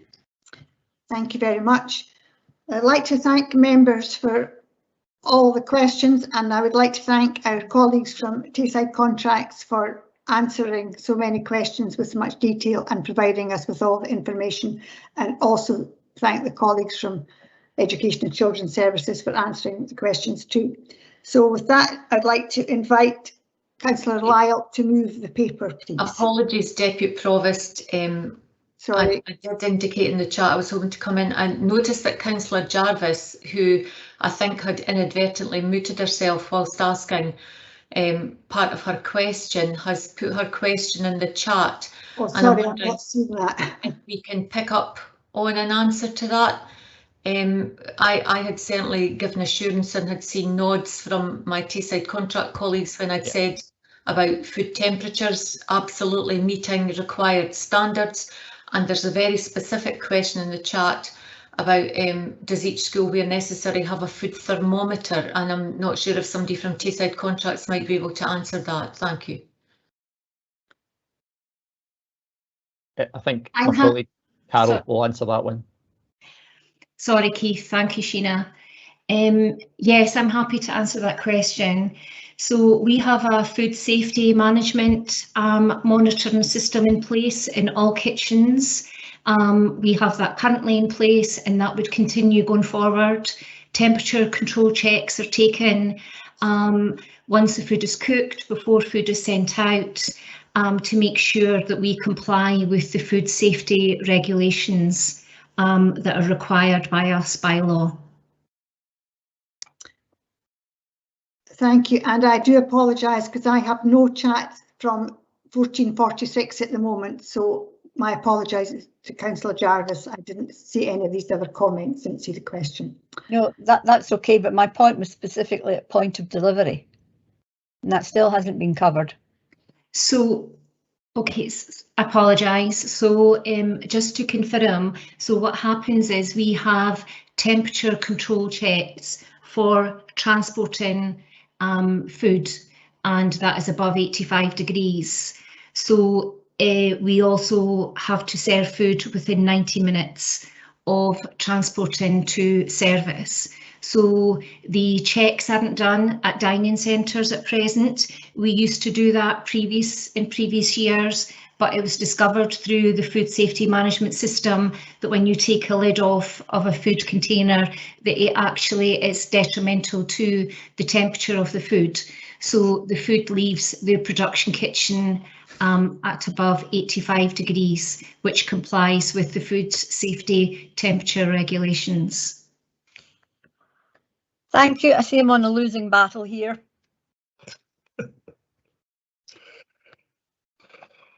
Thank you very much. Okay, can I now invite Councillor Lyle to move the report, please? Thank you very much, Deputy Provost. Just before I begin to move the report, just in response to a question asked some hours ago by Councillor Rebick about when I changed my mind, and just to say that I asked for this paper to go forward when I was informed of the policy in May, and I was advised by officers that we would have significant challenges meeting this policy if we didn't address the issue, and I asked for a paper to come forward which would give us a strategic direction to comply with Scottish Government policy. So thank you, Deputy Provost. The paper before the Council today outlines possible models of providing school meals for our young people in primary schools. I acknowledge that when the preferred option of this paper was considered by the Council previously in response to approved savings targets and concerns were raised, these concerns related to the potential reduction in jobs in Perth and Kinross and the quality of the meals that would be provided by Tay Cuisine. Since that time, however, there has been a significant shift in the landscape, not least that we are 15 months into a global pandemic, which has had significant impact on the health and well-being of our communities, and which has also taken its toll on our local economy, with many people losing their jobs. What we are being asked to consider today relate to how we in Perth and Kinross can ensure that we have the capacity to deliver on the welcome commitment by the Scottish Government to provide universal free school meals to all primary aged children, to create additional jobs in the process, and to do that via Tay Cuisine, which is now fully operational and delivering high quality meals to the children in our neighbouring local authorities in Angus and Tayside. It is anticipated that this programme will increase the demand for school meals across Perth and Kinross by around 45%. This represents a significant increase in annual meal production of around 500,000 primary school meals per year. The report presented today sets out the current limitations of Perth and Kinross meal service and seeks strategic direction to deliver an efficient model to achieve the increased demand for primary school meals anticipated from August 21 to be delivered by August 22. The Conservative administration supports the model in paper 2. This model delivers the Scottish Government's commitment for all primary school pupils to receive free school meals by the summer of 2022, generating the required additional capacity and also to realise savings. I'm happy to support the model proposed in option 2 and happy to move the paper. Thank you, Deputy Provost. Thank you very much. Can I invite Councillor Shires to second the report, please? Thank you, Deputy Provost. If I may begin, just because they're in this meeting, can we congratulate Tayside Contracts team on their recent successes in the APSI Awards, winning Most Improved Building Cleaning and shortlisted in Best Performer in Transport Operations Vehicle Maintenance, and most relevant today, Most Improved in Catering. I speak today as someone who's taken a keen interest in school meals, as most of you will know, as a parent, as a ward member, and as convener for the past 4 years. As convener for the 3 years pre-COVID, I paid regular visits to schools and would always try and have lunch and sit down with pupils, especially the younger ones who can be relied on to tell it like it is. I've had regular engagement with Ian Waddle when he was Managing Director, Frank Riley, Gary Conway and Carol Haxton of Tayside Contracts, who were and are at the front line of delivery of school meals, and were fantastic in addressing any issues raised with them and constantly striving to raise standards. In Perth and Kinross, it's been a long time since the days of a school cook in every school preparing meals. And as that has changed, so have the requirements upon us from the Scottish Government regarding nutritional standards, the push to use more local produce, and the range of diets having to be catered for across our schools. What we've had for some time and what I've seen delivered across Perth and Kinross are kitchens where meals are prepared and then packaged up and delivered to rural schools for finishing off and serving to youngsters. This work is carried out by an army of familiar faces amongst the Tayside Contract staff who know their customers well, what they like, what they don't like, and are an important part of our school community supporting these children. What is being proposed today doesn't change that relationship. If anything, we seek to add to the staff who will be serving the lunches to the expected increase in children who will benefit from the expansion of universal school meal provision. One of the reasons I'm so passionate about free school meals and ensuring children actually enjoy the meals they receive is because I benefited from them as a child. Like hundreds of thousands across this country, that meal just helped with the limited household budget. It's why I'm delighted that we are moving as a country to making free meals universal, and why we need to focus on the range of meals available as well as the quality of ingredients and making the meal at best it can be. When we last discussed this matter, it was in a different world, pre-COVID and before the rollout of universal free school meals by the Scottish Government. At that time, there were concerns at this new way of operating and possible job losses. As we've heard this morning, since then, Dundee and Angus have successfully rolled out school meals delivery from Take Cuisine and have joined our neighbours Clackmannanshire in opting for the fast frozen element of school meals being served alongside all the freshly prepared elements of the meals. Having spoken to colleagues and families in Angus, I am reassured to hear that the rollout has been well conducted and the new meals well received, with comments that they have in fact improved, which tallies with the APSI nomination. I've also read extensively on the subject of the nutritional content of meals prepared in this way, and I would remind councillors of the comments from experts at Abertay who verified that this method of meal production can actually seal in more nutrients, probably one of the reasons that I understand the NHS are moving to this model too. By using Take Cuisine, we have an opportunity to reduce waste at production and serving stages, to be greener with less transport requirements, importantly for me and discussed at length at the MOG, to increase our use of local produce and to achieve the best quality of ingredients. And I'm delighted to hear from Mr McNamara of the efforts Tayside Contract are making to develop relationships with the NFU and with local producers, something I know that Councillor Williamson has championed in the use of Scotch lamb. We can increase our capacity, we can deliver a wider range of meals and meet dietary requirements, we can employ more people, we can devote time to working with schools, parents and pupils to improve the in-school dining experience, which is stalled as a result of COVID. There's a lot to do, but I'm very confident in the expertise at Tayside Contracts and in the commitment of our officers to make this work. And I would welcome updates back to Council on progress if we agree this route today. Thank you. Thank you very much, Councillor Shires. Councillor Bailey, I notice you have an amendment. Yes, that's correct. May I go ahead and propose that amendment? Yes, you may. Thank you, Deputy Provost. In 2019, we were presented with a paper very similar to this one. There was one big difference though. At that time, we were told that demand for school meals was low and falling, so our best bet was to switch to imported frozen meals. Today's paper presents that same fix as the solution to the opposite problem. We now apparently can't grow our own provision fast enough to meet rising demand. It would be fantastic to grow our provision locally. Think of the skilled jobs we can create and grow. Think of the benefits to the circular economy for Perth and Kinross. We're ideally placed for food production with fantastic agricultural lands and great farmers, skilled people and easy access to other big centres of population. In light of this, there's lots of effort and council money going into a food and drink park in Perth with a view to attracting lucrative outside investment. We're actually spending money to prepare and promote that food-focused business park. What will those investors and potential investors think if we vote today to move our own food production out of Perth and Kinross? It's hardly a vote of confidence in our own people and place. If the council doesn't see Perth as the best place to produce high quality food, how on earth can we expect private investors to do so? To promote one thing, yet do the complete opposite ourselves can be said to introduce a considerable reputational risk onto this council. Maybe some in this chamber feel our kids aren't good enough for the benefit of our high quality local produce. Why give them lamb when we can give them spam?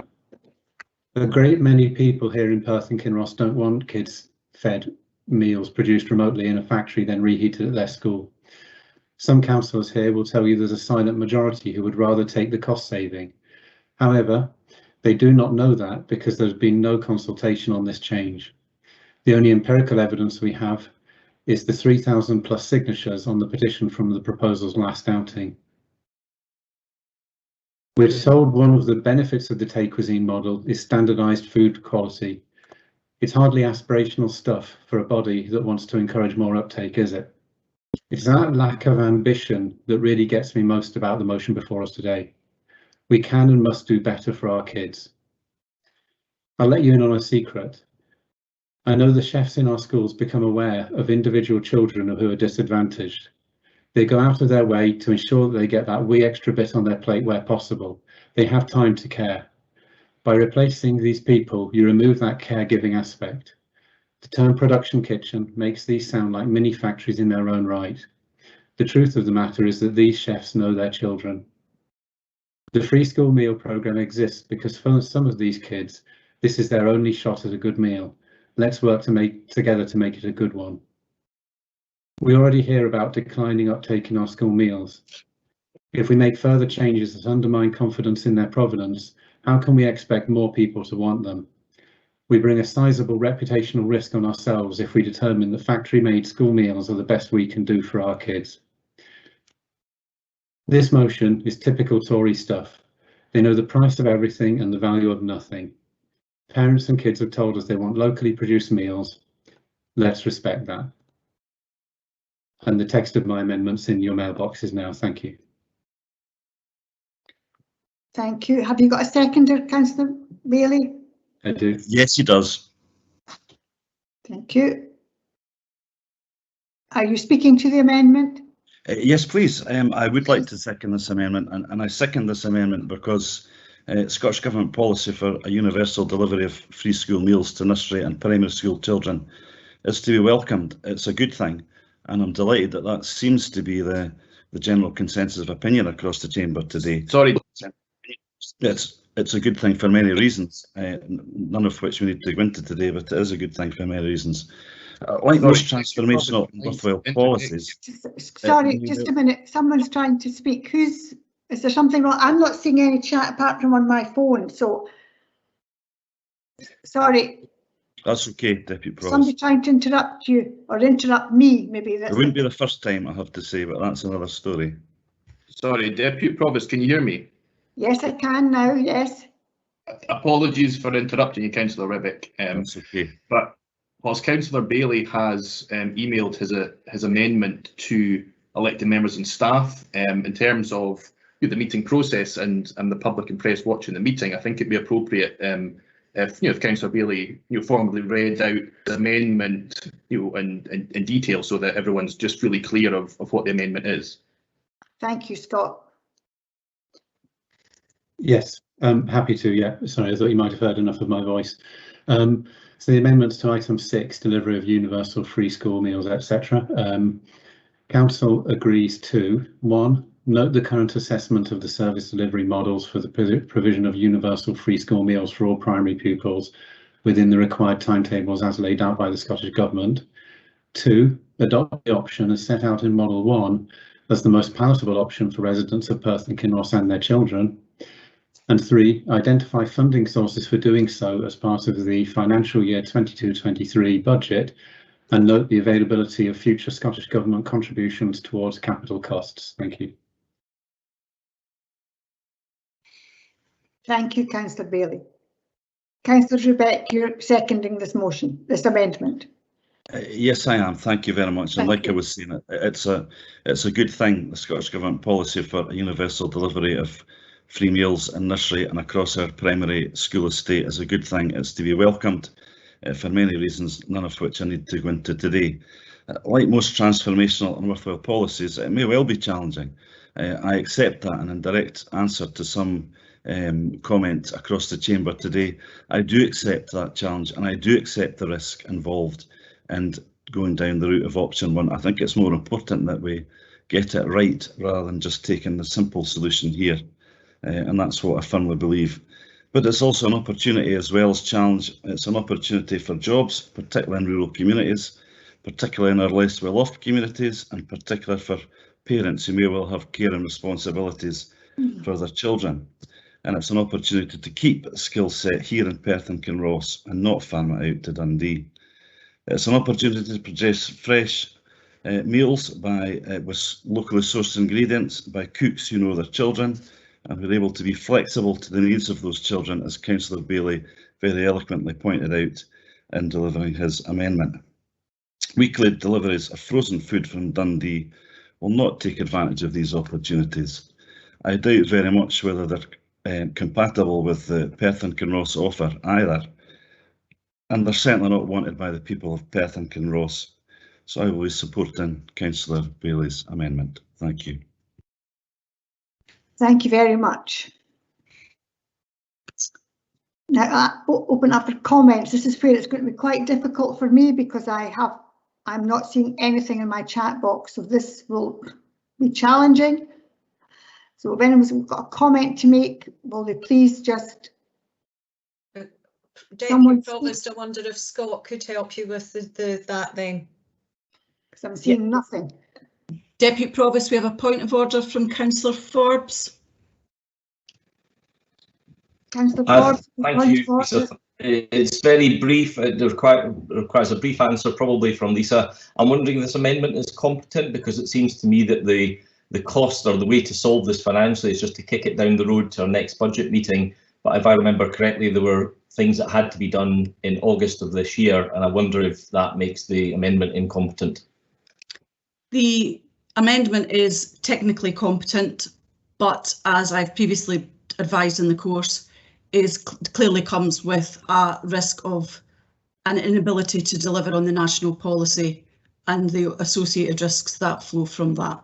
But in terms of the fact that it is not yet legislation, it's not an unlawful amendment, it's a technically competent amendment.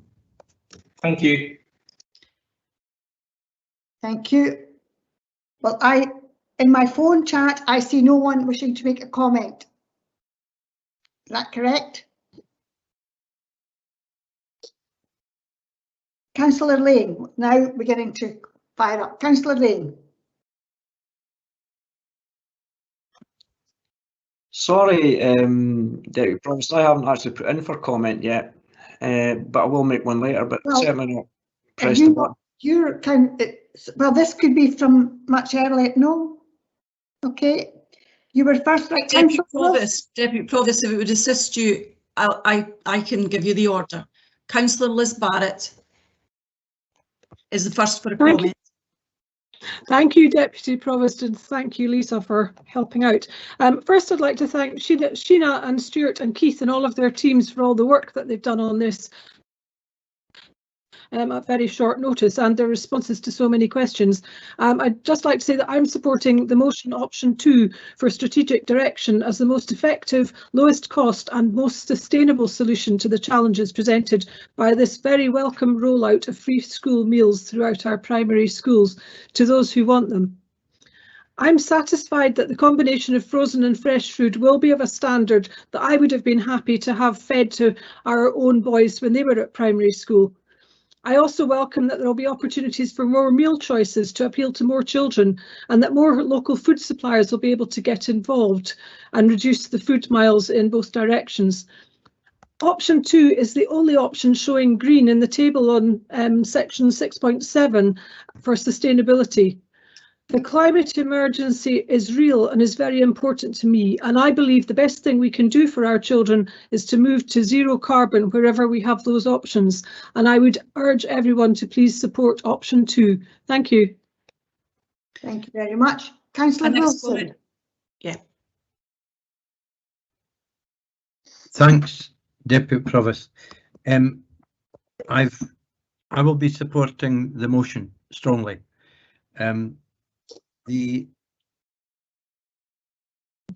I don't doubt for a minute the sincerity of the two councillors who've moved the amendment, but I don't think the facts stack up to support what they've laid out.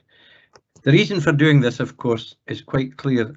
We've had a fairly rapid move on Scottish Government policy, and I agree with Councillor Rebick that this is a good thing, and it's something that I think has been warmly welcomed, but it comes with consequences and cost. And we need to react to that quickly. We cannot dither and delay any longer. We cannot procrastinate any longer about it. And we've had a long enough debate here to go and cooked it about 500,000 dinners in the time we've been debating it, Deputy Provost. So we know what's got to be done, and we know the timescale it's got to be done. The option model 1 isn't viable because it doesn't deliver the goods. Literally, it doesn't do that. And we've had officer testimony, both from our own P&K officers and Tayside contracts, that it's not going to give the meals at the time scale that we expect to get them. I also, Deputy Provost, feel there's been a wee undercut of anti-Dundee attitudes in some of the contributions, and I deprecate that. We're in a partnership with Tayside contracts. We work closely with Angus and Dundee City Councils. We're in the Tayside area, so we might as well just get used to that idea and react responsibly and accurately about it. We're already in a joint partnership with Tayside Contracts. You would think the way some folk ask questions that they'd arrive from another planet. We're deeply involved. We're deeply involved in providing meals already at primary school, and a lot of meals at the moment are transported around, not in the best circumstances. I think the point Anne Jarvis raised about temperature was valid in that regard.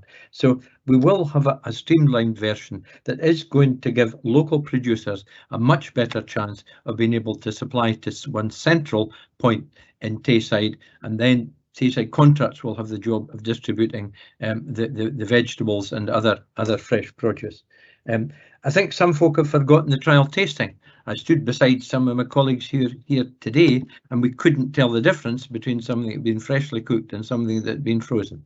And that to me was, and that had been testing through pupils and also through parents extensively before Tea Cuisine was formally launched. If Angus and Dundee can do it, colleagues, then so can Perth and Kinross. Other local authorities have similar types of systems and train, and they use them, and they've been highly successful. The jobs issue is a real one, but there is flexibility in what we can do with jobs, and there's also the opportunity for Tayside Contracts staff to work with local authorities or in the health services being alluded to if they feel that they're not given an opportunity to get the job that they particularly want over the churn of job vacancies. I'm very much in favour of us going ahead on the Model 2, and I just want us to get on with it, and I don't want any more procrastination and delay. And if Councillor Grant-Lang has called Cale het up again, I think that if that's the best he can offer, Deputy Provost, then let's get on and approve the motion. Thank you. Thank you very much. Councillor McEwen. Thank you, Deputy Provost. You know, I've taken from the papers and from the questions the complete opposite from Councillor Wilson. I think he's blinded to the decision he made before and to how he stood behind things. I think that I can't be anti-Dundee. I work in Dundee. I work in the NHS in Dundee and look after their patients when they're unwell. So I can't see how I can be anti-Dundee. Maybe I'm pro-Perth and Kinross because I'm a Perth and Kinross councillor. And I actually think the people of Perth and Kinross could actually rise to this challenge that is in front of them to provide school meals at their own schools. How they want to do that based on a petition that we did when we asked them directly what they wanted. You know, where's the ambition in this? Where's the faith in the people of Perth and Kinross? The Scottish Government here have invested in our children. This administration and those that will support them in this vote lack that ambition. They lack that faith in their own people, and they lack that investment that the SNP would give in administration. So bring on the elections next year and bring on proper decisions for Perth and Kinross. Thank you very much. Councillor Gray. Thank you, Deputy Convener. Well, as some may know, I'm a farmer, and I can just point out that there is not a slaughterhouse for Mr. Williamson's sheep in Perthshire, so that's the first one off. The other issue that concerns me is that in the dining centres, regardless of where the main food comes from, the dining centres will still be able to cater for and provide fresh vegetables and fruit. Therefore, you know, much is said about what's provided locally, and if it's not fruit and vegetables, yes, it will be lamb or beef, where they are invariably slaughtered outside Perthshire, simply because some of the one large slaughterhouse in Perth doesn't necessarily distribute in Perth. So, you know, the practicalities and the realities regarding using our food do come into play. It's not just a case of there's a farmer will use his potatoes. They probably are getting used anyway. Okay, they might be getting carted further. They will be going to Dundee, some of them. But anyway, they were still here and they can still be used. You know, there's nothing to stop Perth and Kinross picking them up from a local farmer and using them if the facilities are there to prepare them. These are really the 2 points I wish to make. I still wish consideration of the point I raised under questions in the motion. and I'm reserving judgment on my decision to vote. Thank you. Thank you very much. Councillor Donaldson. Thank you, Deputy Provost. I support the amendment. I just want to make 3 points. Point number 1, and this is about the paper overall. We've talked about the cost of Tay Cuisine, the facility there and the kit of being 1.9 million. The figure that puzzles me, and it's not consideration right now, but it's under Model 4, where we state the build and land project costs associated with a new build central kitchen in Perth and Kinross is estimated at 4 million. That to me does not add up. I know there's been construction inflation over the last 2 to 3 years, but I don't think of 100% for what would be potentially a smaller facility. Point 2, what Councillor Bailey is saying, in many ways, what we're perhaps going to go for here, it goes contrary to the paper that we passed at Environment and Infrastructure back at the end of October about the Perth and Kinross food growing strategy. And that paper was about more than just allotments, it was about broader issues, broader themes. But my final point is on the option 1, I've looked at the figures over lunchtime, not enough time to drill down, and none of us have had that time, and reference has been made to the lack of consultation, but certainly if we take the period up until January of next year, a lot of the factors involved mean the replacement of 10 grid combis with 20 grid combis, new freezers. I would certainly have thought that can be achieved within a period of 6 to 7 months. Likewise, on any physical capacity constraints, although that doesn't come over to a major degree in what we've been supplied with. And the key factor, it may well be electricity supply. A number of schools, it doesn't seem to be an issue. With a number of others, it's more a question of repairing and upgrading. There are several schools, yes, where they're operating at their capacity, but again, I'd have thought we can rise that challenge over a period of 6 to 7 months. I fully support the amendment and Model 1. Thank you. Thank you very much. Councillor McDade. Thank you, Deputy Provost. I have to say I feel very underinformed about this decision. I have a lot of questions that I could ask if we had more time, and that actually all of the discussions I've had over the past few days, and indeed over the discussion of today, have thrown up more questions from my point of view than answers, and I feel less informed this time round than I did back in September 2019. And I think the administration's rush to push this through, and I find it fascinating that the Conservative and Liberal Democrats are so keen to rush through Scottish Government policy, has put us in a position where we do not have all of the information that we really should have to make such an important decision about the future of our children's food. I also am not convinced by a lot of the arguments around the climate and the transport. These deliveries are going to other local businesses.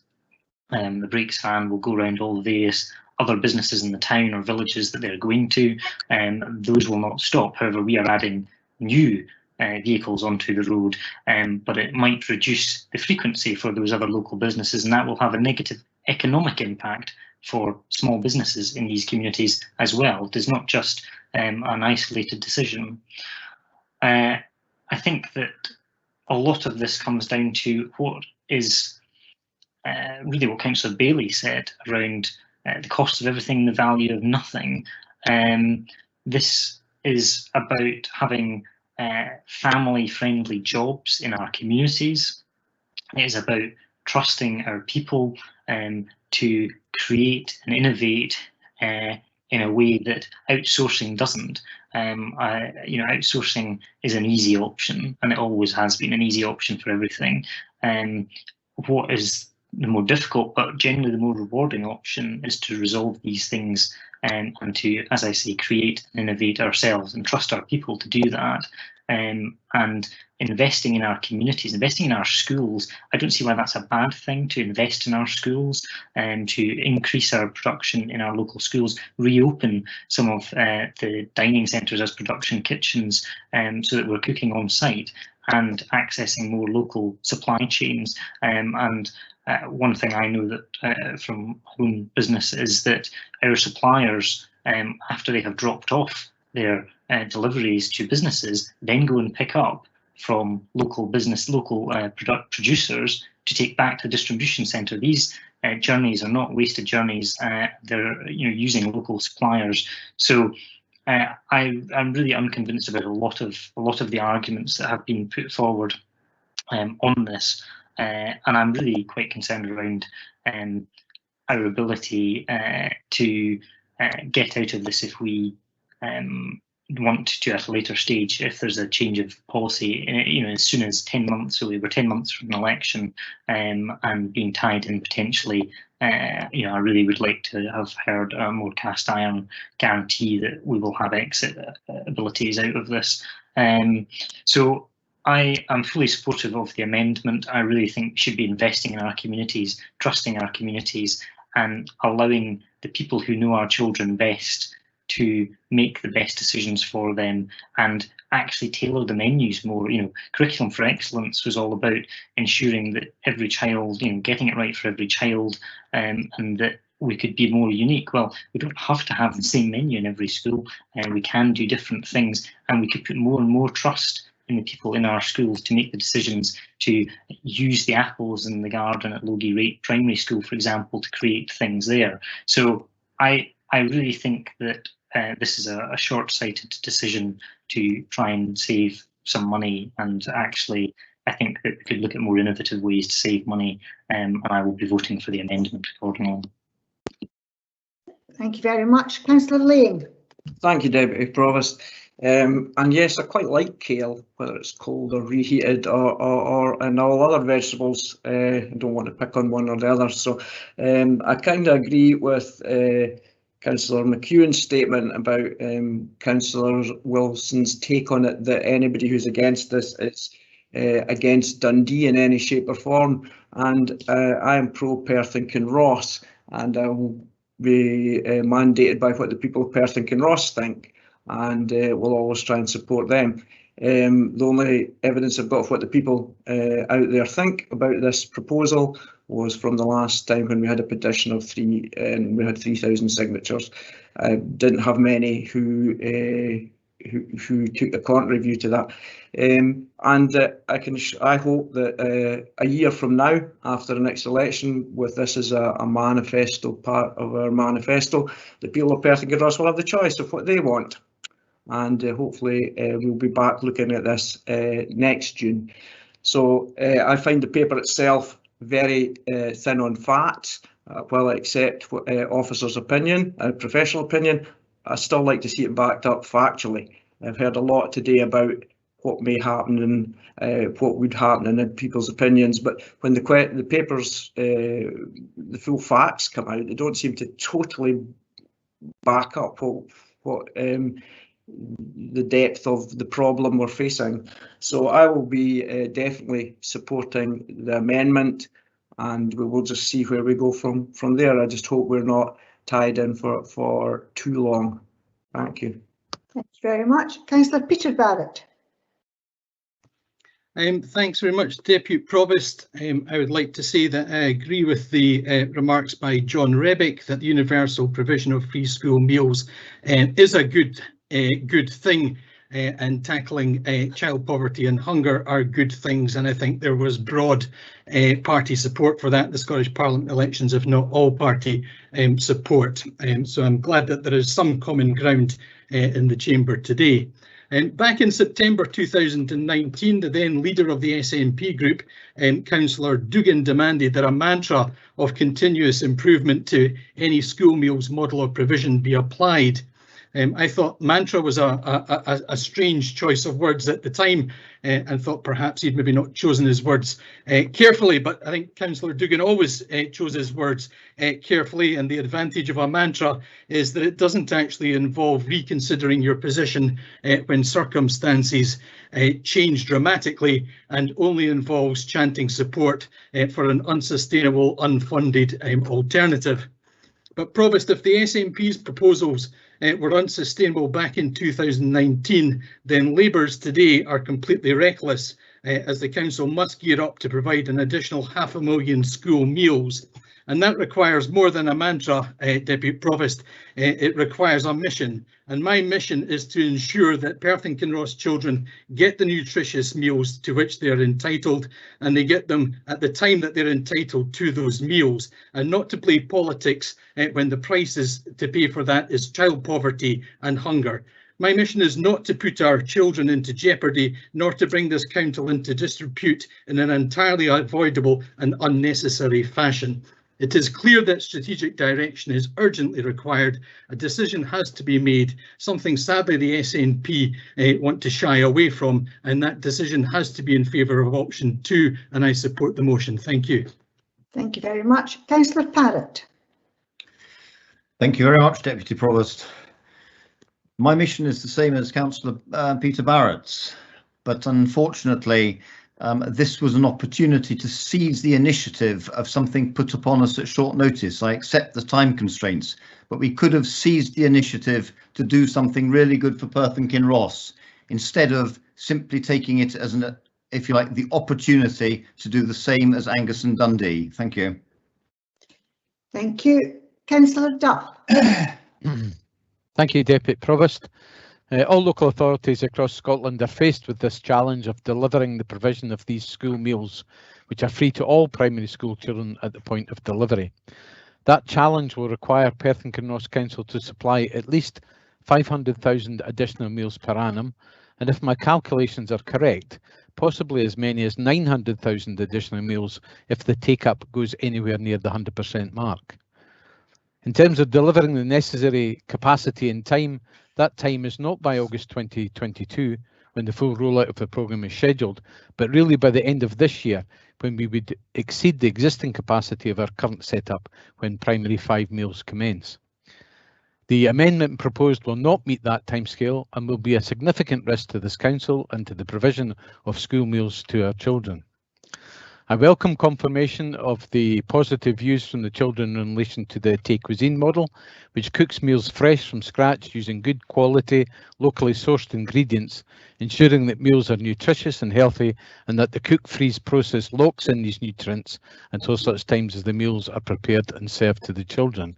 It will be lamb, not spam, Councillor Bailey, and the caring, sharing kitchen staff will still be on hand to provide that little bit extra where they see fit.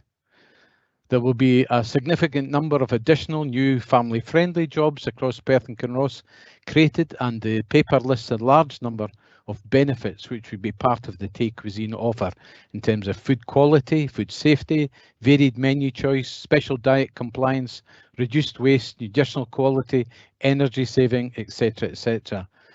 These are benefits which are recognised by our neighbouring authorities in Angus and Dundee, and as we have heard, have also been recognised by the UK-wide Association of Public Sector Excellence, who nominated Tayside contracts in their most improved performer in the catering category. Deputy Provost, I will support Model 2 as the most viable option for the delivery of these meals in Perth and Kinross within the necessary timeframe and budgetary constraints. Thank you. Thank you very much. Councillor Braun.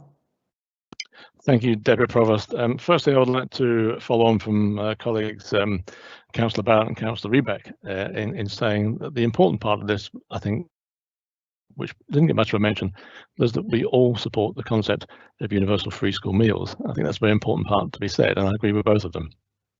I also note the comments of Councillor McEwen and Councillor Lang when they did a bit of political point scoring. I'm glad I'm not alone in that today. But during this debate, which has been very comprehensively made, three things came forward, I think, which are important. Firstly, we are committed by the Scottish Government, willingly committed by the Scottish Government, to fulfil this proposal.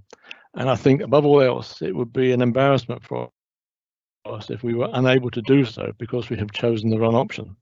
Secondly, officers made the point on several occasions that there is insufficient infrastructure in place to meet a potential demand of 500,000 meals per year. And there isn't the timescale in place to be able to put that infrastructure into place properly to proceed on that level. And thirdly, the important thing was that Tay Cuisine is now up and running successfully through Angus and Dundee, and is meeting the Scottish standard for food. I know many members, of course, have raised the point about the decisions made in 2019. But that was 2 years ago, and things have changed. And as I say, there's no point in keep looking back because we're not going that way. I will be supporting the motion and particularly option. Thank you, Deputy Provost. Thank you very much. Councillor Stewart. Thanks, Deputy Provost. I hadn't, having been reassured on the point about food allergies and children with other food intolerances in response to my question, I wasn't intending to make a comment, but I do think the debate today has thrown up some interesting points which are worth reflecting on. So firstly, I'm very glad to see that following the Holyrood elections, the Scottish Government did act so quickly to bring in Scottish Conservative policy on the provision of universal free at point of delivery school meals last month. Secondly, for all of those members, those fellow members who've contributed today, saying how uninformed they feel because the paper has been brought together quickly, although I think we've had ample opportunity to ask questions, particularly earlier today, and to get some very reassuring responses. It is remarkable how everybody commenting that they feel uninformed is yet able to choose a particular alternative option as proposed in the amendment, and I don't see how being uninformed allows one to make that choice quite so swiftly. I do want to pick up Councillor Bailey. When proposing the motion, he said that there would be a lot of local knowledge lost in terms of the people in the school kitchens serving the food and looking out for vulnerable children and giving them extra large portions. That's simply not the case. We will still have local people employed in those primary schools, looking out for those vulnerable kids and able to do that. The argument he put is simply not substantiated by what's in the proposal before us. And lastly, I think that one of the things that we should reflect on is that the answers that we've been given today are that choosing Model 2 contributes positively to the climate change agenda, which has been such an issue both for elected members around this chamber, but also for those very young people in our schools. You know, we've had them come along and make their views known outside 2 High Street way before the pandemic. We've seen them delivering their petitions on the climate change agenda and on the environmental agenda, and I'm glad to see that we'll be doing something positively contribute to that, and I'll be supporting the motion today. Thank you very much. Councillor McCall. Thank you, Deputy Provost. Can you hear me okay? Yes, I can, yes. Thank you. Firstly, I just want to address Councillor Stewart's somewhat disingenuous suggestion that we can't make a decision, that we're that we have information to make a decision on the motion, if we can make a decision on the amendment. That is completely and utterly a sleight of hand at best. The paper before us today is in the public domain, and as my very first question of this whole episode ascertained, the full due diligence has not been undertaken, and we've been asked to take a strategic direction with it's completely devoid of any substantive facts, more opinion, speculation, etc. So for Councillor Stewart to suggest that we can't that we have enough information to make a decision is, as I said, disingenuous. But back to my main point and why I will be supporting wholeheartedly the amendment. We had this debate 2 years ago, and nobody is talking about looking back. We want to look forward and actually implement what the people of Perth want. There was a big public debate at the time, and there's none this time round.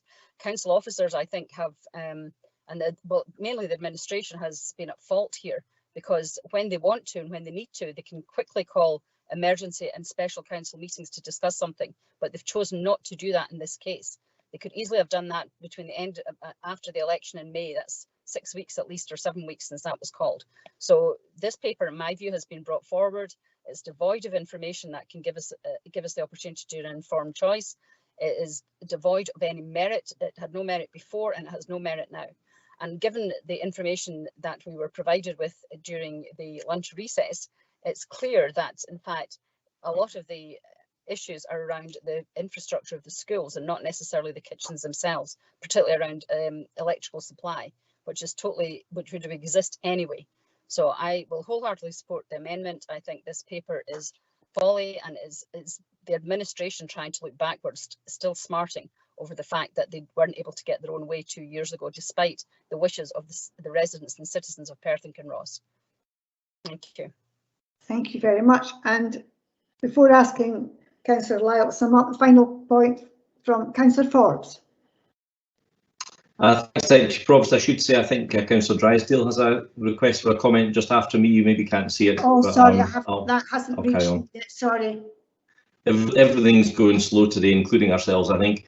So I was quite surprised really after all the fuss about getting all this extra information. I may be wrong, but I'm pretty sure no one asked any questions that were specifically about the information that was provided to us over lunchtime. But what interested me was Councillor Rebick's suggestion that he's willing to take the risk. Well, the risk is that the system won't cope with the demands placed upon it. Councillor Rebick and others may be willing to take that risk, but when it comes to feeding children, I'm afraid I'm simply not willing to do that. Now, I'm also very conscious that I've had more constituent contacts over this than probably anyone else in this meeting. So just to give some clarification to the scale, as of today, I've had 10 people contact me. I've engaged with all of them. One has now accepted that using the CPU is the right way forward. One has said they still don't think it is. The rest have not replied.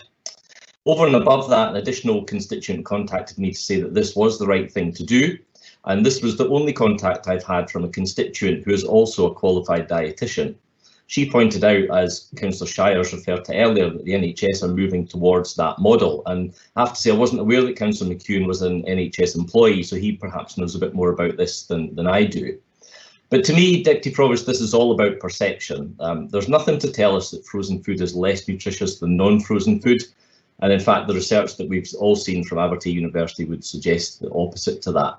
But I think we should all look at ourselves over this now. Seriously, have none of us ever pre-made meals and then frozen them to eat later? I certainly know that we spend sometimes a Sunday afternoon batch cooking for the following week's meals. And have none of us ever gone out and bought a frozen pizza?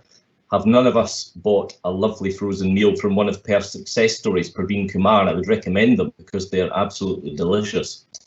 In fact, on the topic of lovely frozen meals from Perth success stories, we do also have a fantastic choice of frozen food available to buy from Councillor McDade's Hotel. So according to his Facebook page, you can have tender game stew, fragrant vegetable curry and others, and they all sound absolutely delicious, and I'm sure they're full of local ingredients, and I'll be passing that way on Saturday, and I'll make a point of stopping in to buy some. So I appreciate that others in my group and perhaps out with see this as a not free but rather taxpayer funded. And they're right, nothing is free. But I congratulate the Scottish Government for the plan. It was in our manifesto too, as has already been alluded to. However, it is a real worry that we need to make this decision without having the clarity of the money that's available to us and with just a few weeks' notice of the timescales.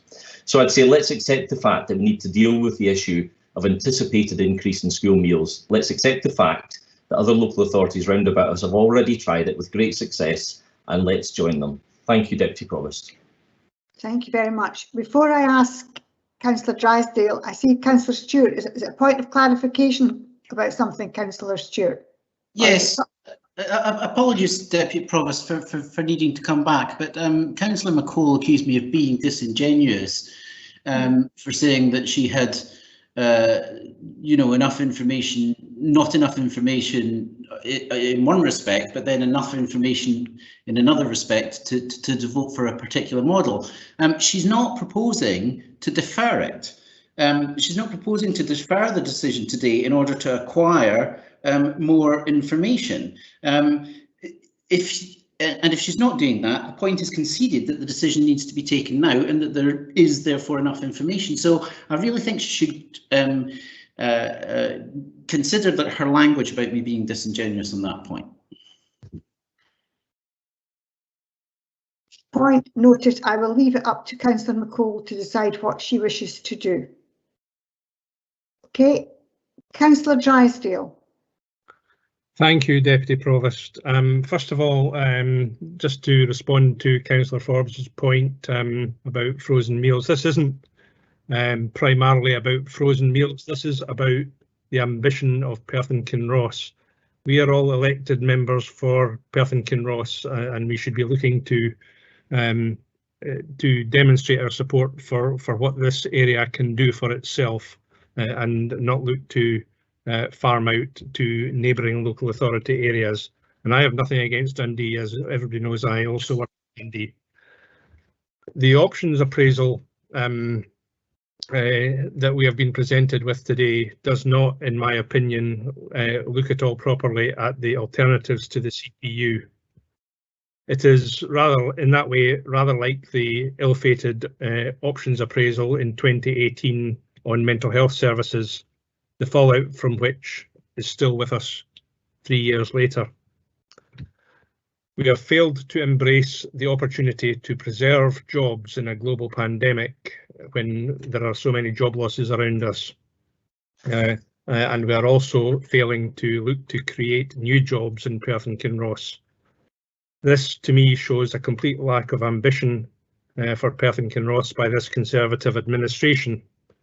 I thought we were supposed to be an ambitious city and region. However, we have not even looked at temporary options such as outsourcing to a third-party private sector, or even a short-term interim arrangement with Tay Cuisine, if that's all there was. We are in the dark as to whether this is a viable, pragmatic solution because negotiations have not been started. We should be looking to come up with a temporary solution to allow a permanent solution to be created through a new purpose-built facility in Perth and Kinross. I shall be supporting the amendment today, of that there is no doubt, and I'm sure that the people of Perth and Kinross will see this Conservative administration and those who support it for this short-sighted proposal, and that this will be reflected in the ballot box in 10 months' time. Thank you. Thank you very much.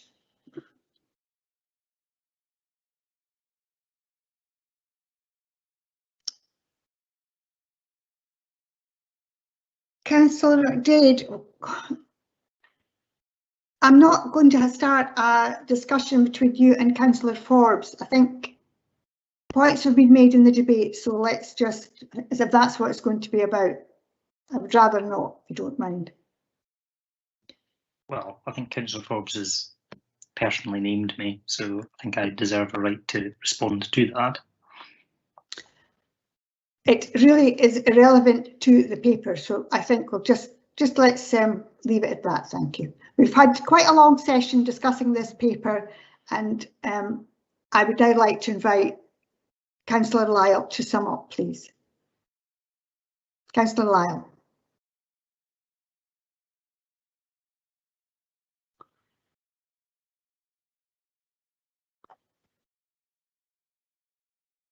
You're on mute, Murray. My apologies.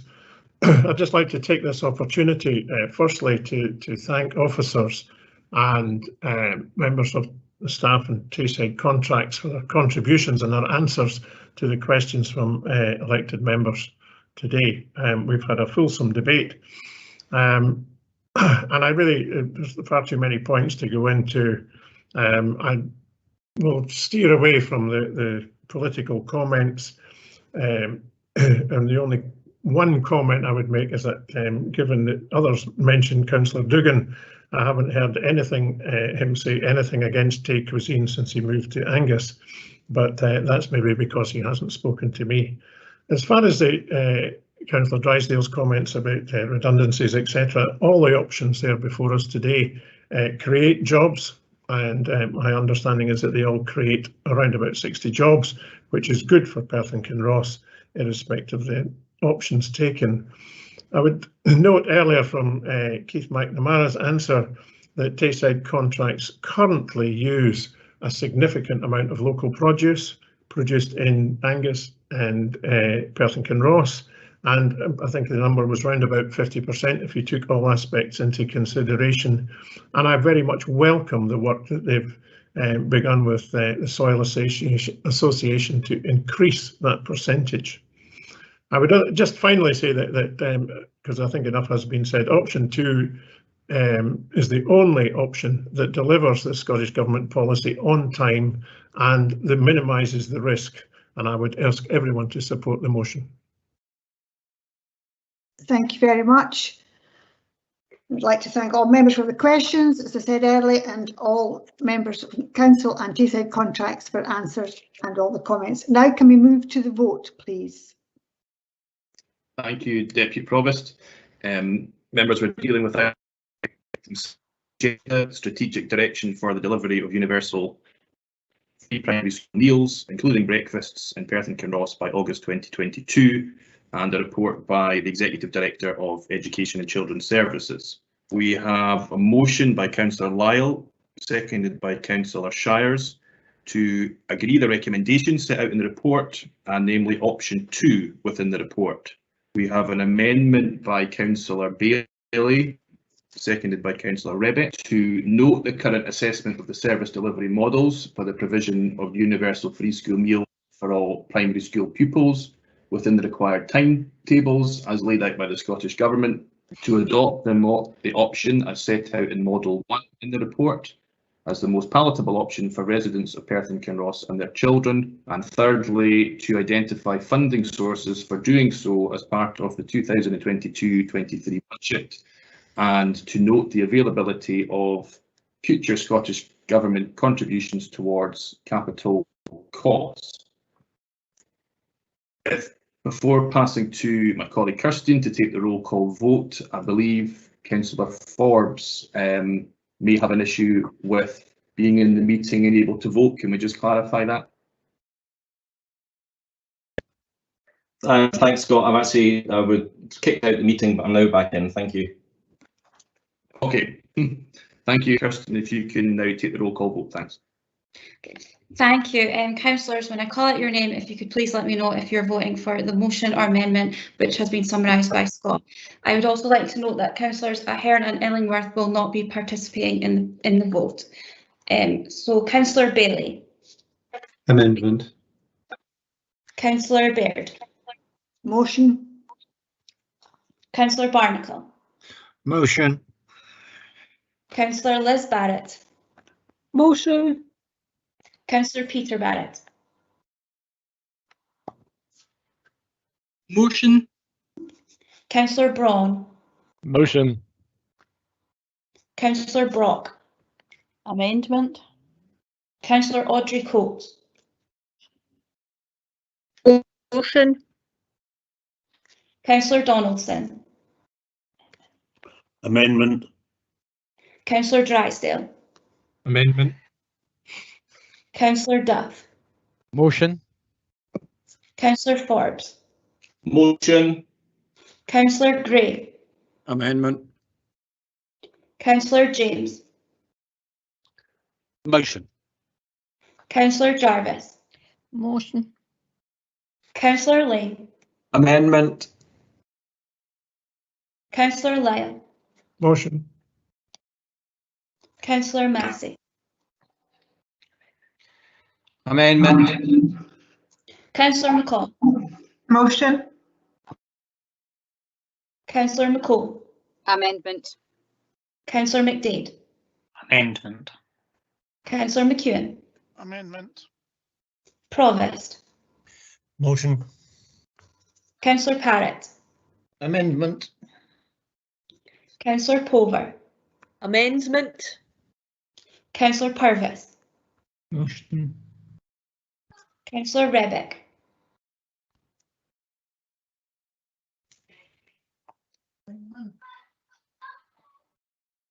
Councillor Rebick.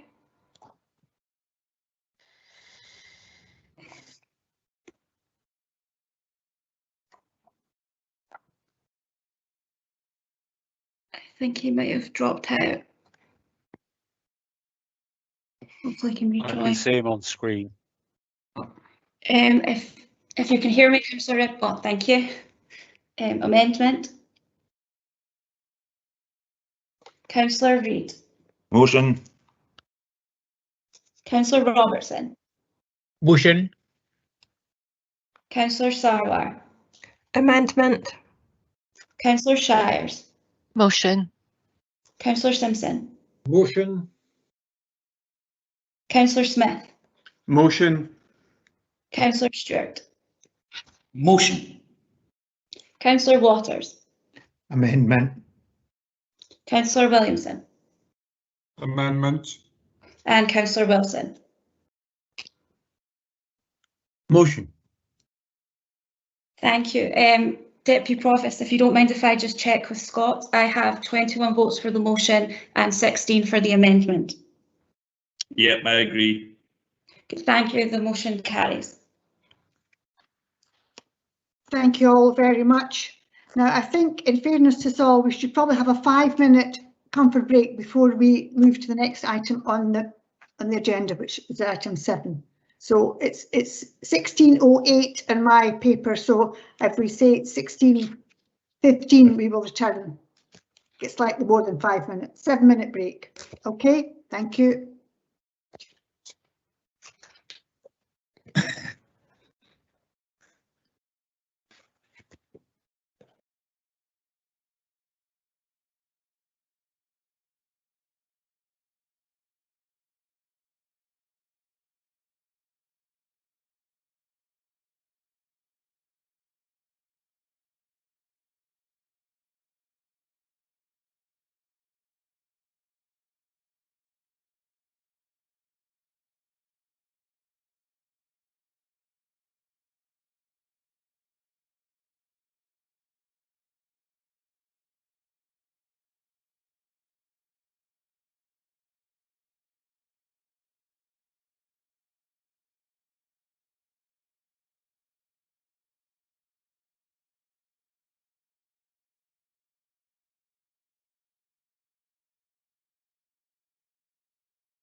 Are we all ready to commence?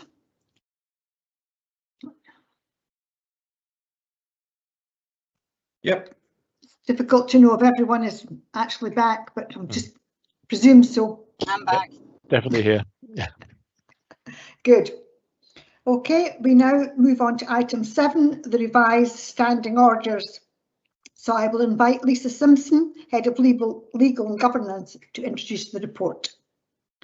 Thank you, Deputy Provost. Thank you, Deputy Provost. The report before you, councillors, is a proposal to revive the council's current standing orders. We're obliged to have standing orders in accordance with legislation, the Local Government Scotland Act 1973, and these are a key governance document for us to ensure that our decision-making framework is effective, transparent and compliant. Work started on a whole-scale review of these standing orders towards the end of 2019, and we're very grateful for the work of the Governance MOG in supporting us in that rather long and protracted journey to where we are today. And I'm very, very grateful for the scrutiny, the challenge, the comments and the advice that the MOG has been able to offer in that regard. Obviously, work had to be suspended on the review of the standing orders as resources were directed to maintaining essential services and providing additional support to respond to the public health crisis in terms of the global pandemic over the last year. But work on the standing orders was again revived towards the end of last year, and we've had several meetings of the MOG where we have gone through in extreme detail each provision. Where we've had consensus across the MOG in terms of a general view of councillors as to the adequacy and appropriateness of the changes, these have been incorporated. And where there was not wholesale consensus, what we have before you is, in my opinion, the best suggestions towards a robust framework that allows for appropriate levels of debate, information sharing to support you in making an informed decision. I am more than happy to take any questions on that, and I'm sure also Scott Hendry would be happy to support me that and answer any questions that you may have. Thank you very much. My chat is not at the right stage at the moment. I don't see anybody ask a question, unfortunately. Oh, sorry, we've got it now. Councillor Peter Barrett.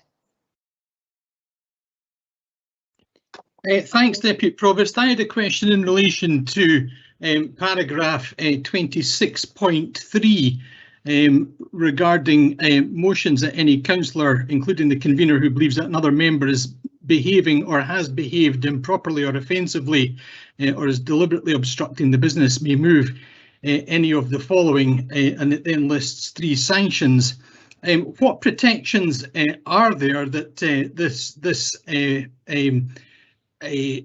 tool will not be used maliciously to disenfranchise elected members? Me. Could you expand on that, please? Yes, well, obviously, clearly, I'm not going to allow the standing orders to be abused in order to compromise democratic discussion and the rights of local councillors to exercise their democratic right to participate in decision making. So I would need to be satisfied that there was grounds to do that. Otherwise, I would be advising the convener that such a motion was not competent. And does that need to be incorporated into the standing orders, or? I think in terms of motions around competency, I think that's a given.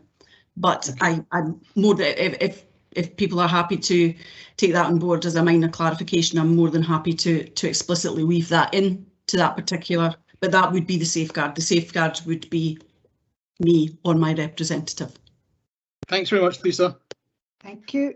Councillor Drysdale.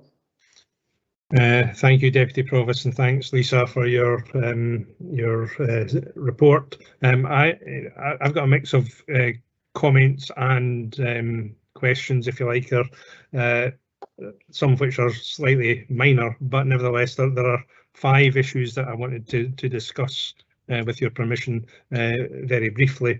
The first one, just and this is just a typo, at 3.2, there's the word officer missing after returning. So perhaps that can be added. Yep. The second one at 6.5, I wonder, this is in relation to the appointment of substitutes by elected members, and I wondered if it should be made clearer that for a quasi-judicial committee, any substitute must have received the training, or is that implicit in everything else that's said? It is actually stated elsewhere, but again, if it's a point for clarification, just for ease of reference, I'm more than happy to add that in and make that clear. Thank you. 8.3, the calling of a meeting with a minimum of 6 days notice. And obviously the convener appears to have a power of veto if he or she does not believe that there are special circumstances. And I just wondered what would be the consequences of a decision that that the convener did not believe there to be special circumstances. Would the meeting simply be cancelled? So I'm sorry, Councillor Drysdale, just let me get that particular provision up. Sure.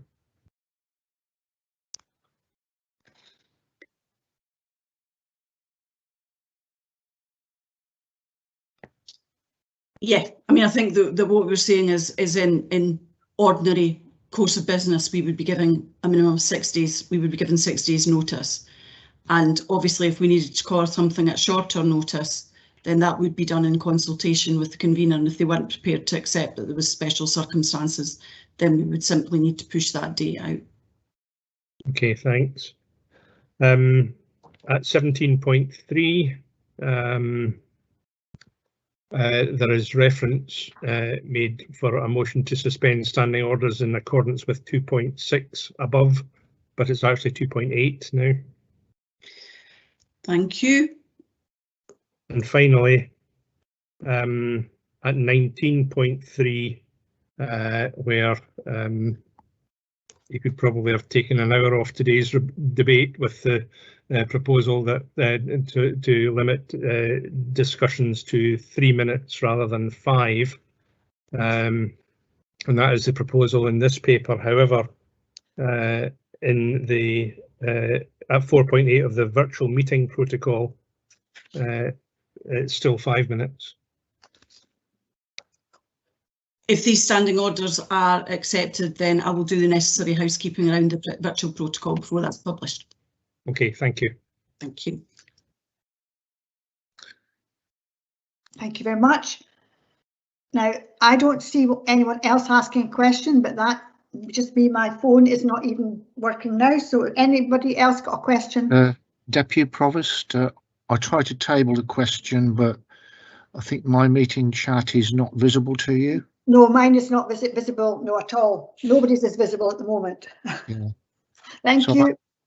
I have two questions for Lisa. Yeah, thank you. Two questions for Lisa. One is just a confirmation. We've moved the order of business for political business items, i.e. motions, down the agenda, but I'm reassured by paragraph 11.2 that they can be brought back up with the agreement of the council. Is that correct? Absolutely, yes. Second question, you will be aware of discussions with local members in Kinross Shire re a proposed devolved area forum to be brought to the full council, hopefully in August. Can she assure me it will not be necessary to amend these orders to facilitate the same? If there is a decision of council, it's normally within my gift to make the necessary housekeeping changes if there are any to standing orders, but I don't see how standing orders would be in any way affected. That would be an issue around the scheme of delegation. Thank you very much. Thank you. Councillor Stewart.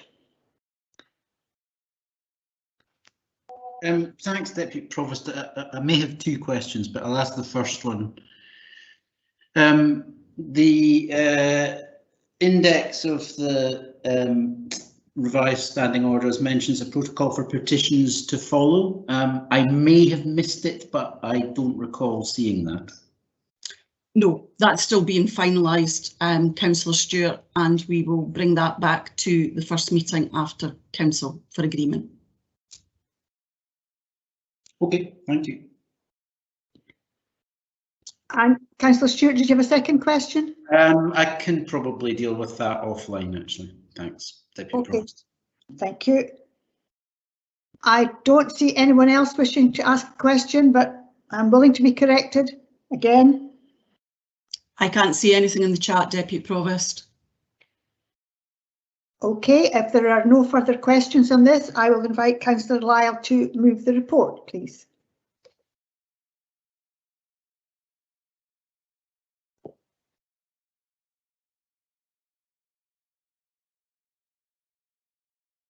Councillor Lyle, I don't know if you're muted because I don't see you. Thank you very much. I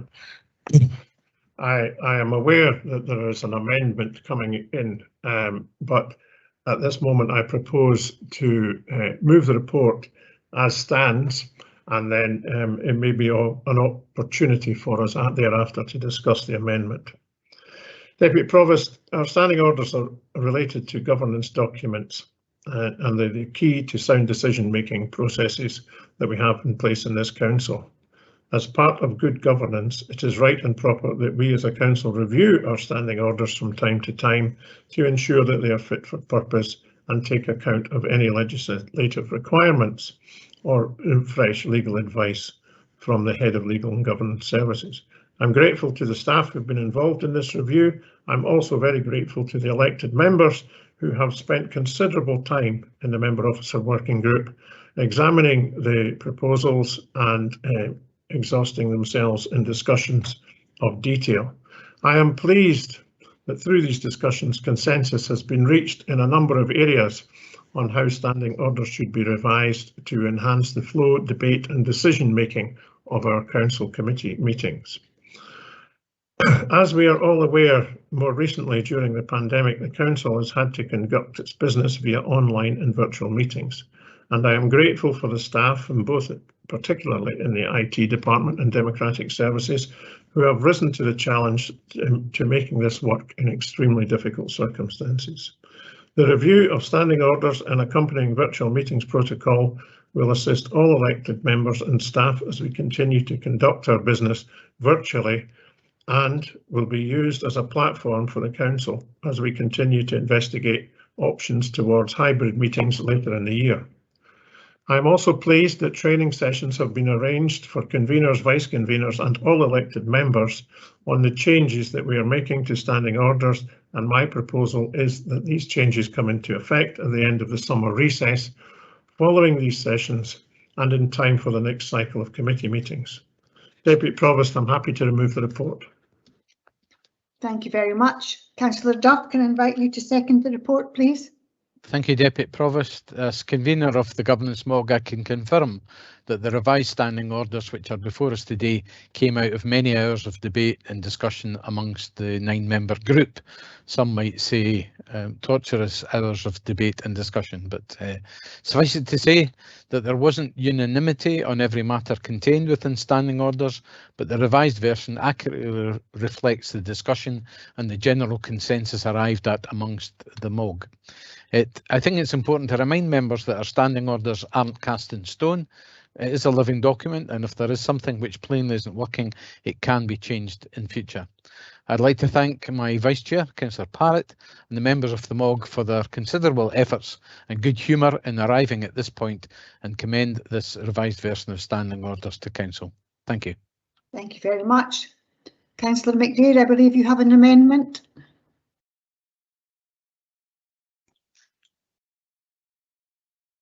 Yes, thank you. I think Councillor Rebick has an amendment first, Deputy Provost. Well, sorry, I just see Councillor McDaid's name here first. I beg your pardon. Yeah, no, I don't have any amendment. I think that must be that was me voting Councillor Barrett, and when I lost Apologies. The last vote, so no, I don't have an amendment. Thanks, Deputy Provost. Thank you. Councillor McDade. Thank you, Deputy Provost. Thanks to the Head of Legal and Governance for her introduction and for her many hours of torture throughout this process. I appreciate that it's not always exciting for everyone, but I know that she enjoys it as much as I do when it comes to governance documents. Also thanks to Councillor Duff for his good chairing of the MOG.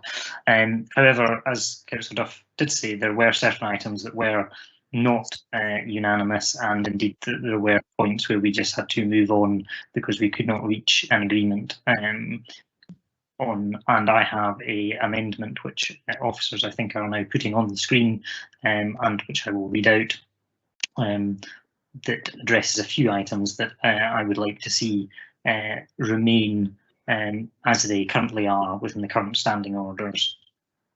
So my amendment is Standing Order 11.1 to reorder to move political business items immediately ahead of ordinary business items to maintain the position of the current standing orders, which the Council previously voted on a number of years ago.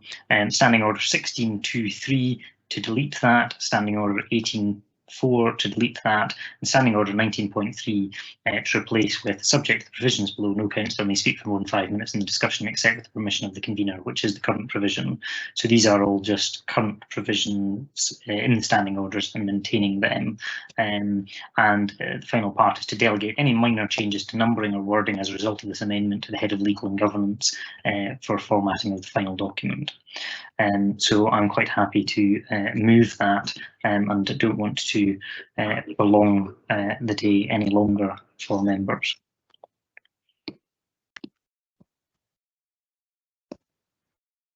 And Councillor McDade, do you have a seconder for your amendment?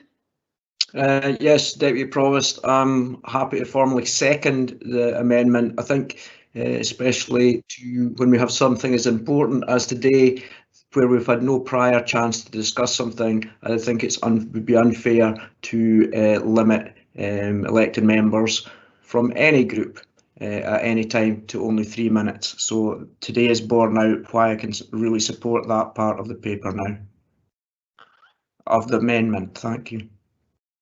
Thank you very much. So I will now open up for comment, debate.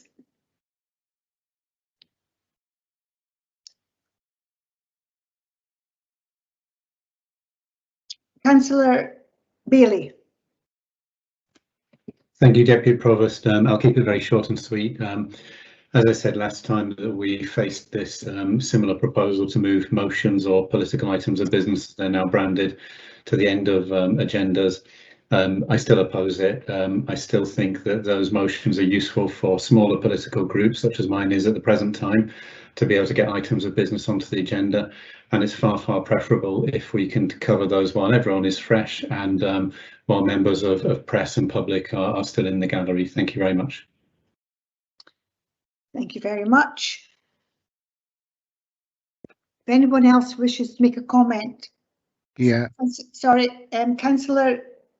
Right, okay, Councillor Barnacle, because your chat line's not working either, then followed by Councillor Duff. Councillor Barnacle. Thank you, Deputy Provost. I just wonder if Councillor Lyle, before we move to what looks like a vote, I wonder whether Councillor Lyle sees any merit in the amendment in relation to particularly the first item, bearing in mind the question I asked earlier. I just wanted to broach that. I was in response to that, Councillor Barnacle, I was waiting until the questions had come in, and then I would take comments, and it may be that I ask for a recess to consider these, or for the administration to consider these. That's fine. Thank you. Councillor Duff. I think it may be helpful to members just to try and summarise some of the discussion that we had around the motions. I think we all know that there have been meetings where we have spent quite often lengthy time sometimes discussing motions at the start of a meeting, which are relatively minor in comparison to some of the reports that then come later down in the agenda. And we have found ourselves at a time when we haven't had enough time left to properly discuss papers of quite significance. So that was the first point I would like to make, and I noticed the comments in the. Sorry, Deputy Provost, we have a point of order from Councillor Bailey. Yes, Councillor Bailey. Yeah, I could be wrong, but didn't Councillor Duff second the motion? Therefore, he's not entitled to speak again to the same paper. I could be wrong. Forgive me if I am wrong. You are quite right, Councillor Bailey, and I apologise. I was just trying to be helpful to members in their consideration of your amendment. Thank you. Who else was it? Councillor, sorry, I'm not seeing. Councillor Parrott. Thank you very much, Deputy Provost. I just want to say that the proposals before us today are the result of a very considerable amount of discussion, even to the extent sometimes of dancing on the head of a pin, but occasionally dancing on the head of a pin is useful and proper and a useful skill. I've seen the amendments, so I'll have to consider just where I stand on that, but I'm delighted that the meeting is accepting the considerable thrust of a document that took a very considerable time to achieve. Thank you. Thank you very much. Would anyone else like to make a comment? Because I do not see any other sign on my phone at the moment. Okay. No further comments. Oh, sorry, Councillor Simpson. Thank you very much indeed, Deputy Provost. I think I, for the first time in many years, found myself agreeing with Councillor Stewart. I think it would be very helpful to have the amendment somewhere for us to read. Yeah. There was a fair bit of information there, and if we were to have a recess and to consider, I think it'd be very helpful to have that amendment before us. Yes, yes, Councillor Simpson, we have asked to have it back on the screen. Thank you very much, Deputy Provost. Deputy Provost, given that I think we've come to the end of comments at this stage, and we have a competent motion and amendment, I would ask that we have, for the immediate future, a 10-minute recess to see if we can find some consensus across the chamber, the virtual chamber at that. So I would ask for a 10-minute recess if that's acceptable, and maybe reconvene at 10 to 5. Deputy Provost, given the length of the meeting, can we make it a 5-minute recess? It's only a 4-line amendment, and to be honest, I don't think we need one at all. I think we need to have an amendment just to make sure there's no point in making a rush at the last minute. We've taken a long time over other things, so standing orders have been talked about long and hard, so I think it's important we get it right today and not have to revisit it again in 6 months' time. So I think we need 10 minutes because sometimes it takes, if we leave a meeting and get back in, sometimes there's little problems. So I'm sorry, I think 10 minutes is fair. Thank you. So we will reconvene at 16:50.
Can I get this bloody thing?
Councillor Rebick, can you hear me?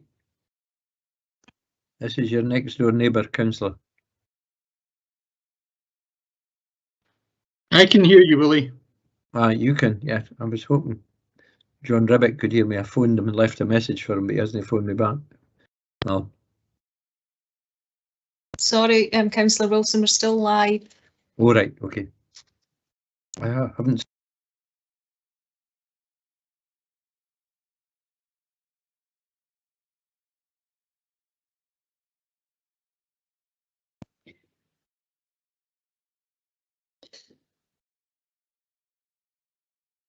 Well, councillors, I'm not sure if everyone is back at the meeting yet. Sorry.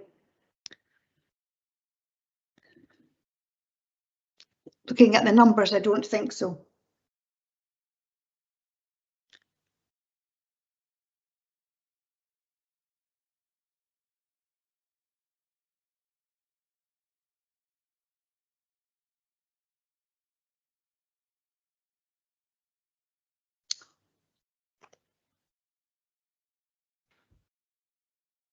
Kathleen, are you still not? Is your chat still not working? Well, I'm using my chat on my phone, and it's a wee bit slow.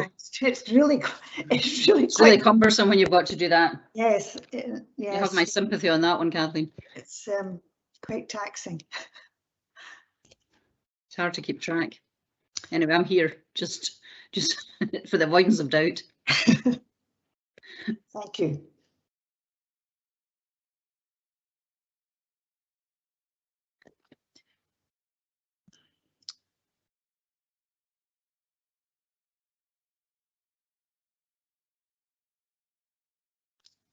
I think there are some Conservative members not back in the room yet by the looks of the numbers here.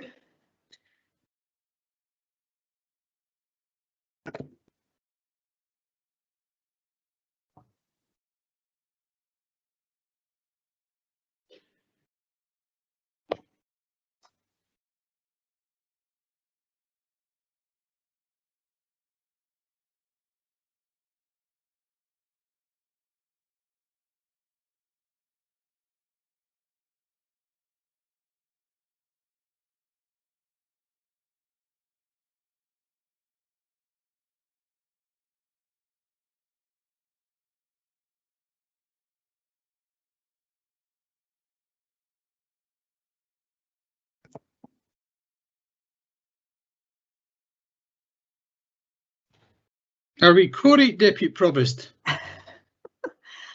I think everyone is back now.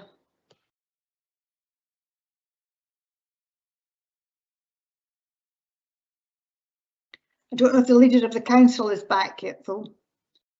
I think he's trying to get in, Deputy Provost. Thank you. Thank you, Deputy Provost. I'm now back in. I think there might be one or two members still to arrive. Just to say that if everyone's back in, we can reconvene. I'll wait until that point. I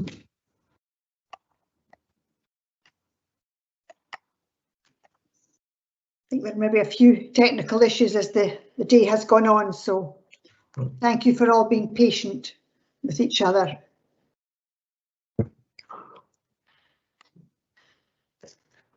I think all councillors are back in, Deputy Provost. Right, thank you very much, Audrey.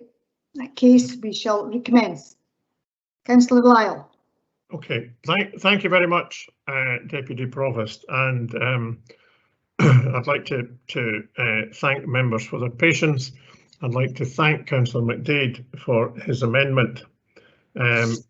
We've discussed his amendment briefly and in particular taken advice from Councillor Duff, who chaired the MOG, and as far as the item 11.1, which was to move items of political business to the beginning of the meeting, we're happy to agree.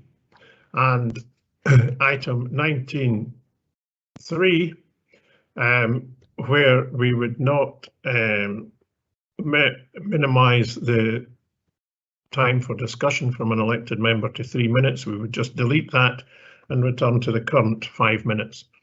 So these two parts of the amendment I'm happy to agree, and the administration's happy to agree, The other two parts of the amendment I don't feel allows the council to make the best possible decisions. So therefore, I would maintain our position that they should stay in standing orders and not be deleted. Hopefully that is clear. And I would ask Councillor McDade if he's happy to agree that and to drop his amendment. Councillor McDade. Thank you, Deputy Provost. Thank you to the Leader of the Council for his consideration, and I appreciate his time on Monday and earlier today to discuss these matters. As he's aware, what I've put forward is a small reflection on what I would like to see, and I thought these were some of the items where there is more consensus around. I appreciate that he is prepared to accept some of the items, however, I would like to still proceed on the final 2 points.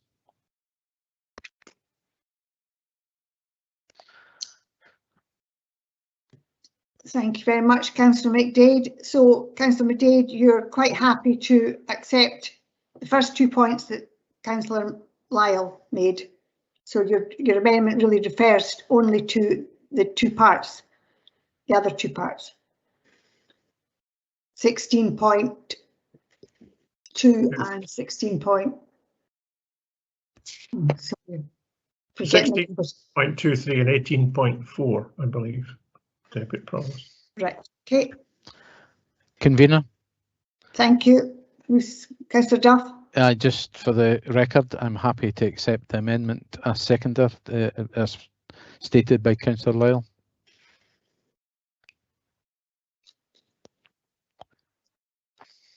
Thank you. And for the record, I still second Councillor McDade and the remaining parts of the amendment that he wants to put to the vote. Okay, thank you very much. Okay, well, we're ready to go to vote. Scott. Okay, thank you. Thank you, Deputy Provost. So we're dealing with item 7 on the agenda, report on revised standing orders by the interim chief executive.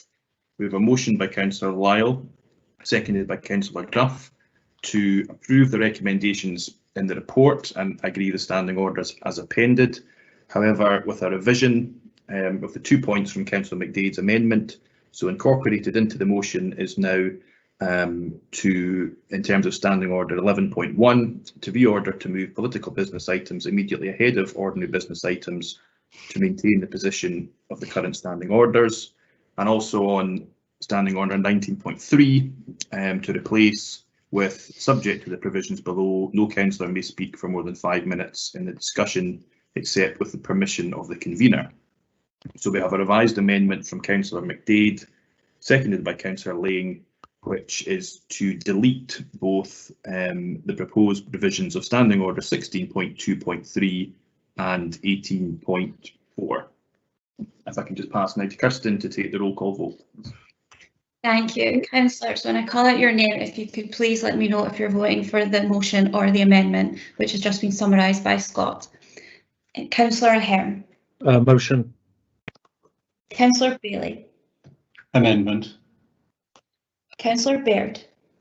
Motion. Councillor Barnacle. Motion. Councillor Les Barrett. Motion. Councillor Peter Barrett. No vote. Councillor Braun. Motion. Councillor Brock. Amendment. Councillor Audrey Coates. Motion. Councillor Donaldson. Amendment. Councillor Drysdale. Amendment. Councillor Duff. Motion. Councillor Forbes. Motion. Councillor Gray. Amendment. Councillor Illingworth. Motion. Councillor James. Motion. Councillor Jarvis.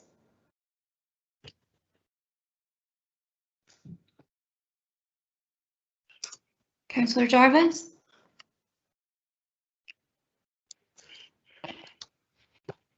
Sorry, I'm having dreadful trouble. I'm going to abstain. Abstain. Thank you. Councillor Lane. Amendment.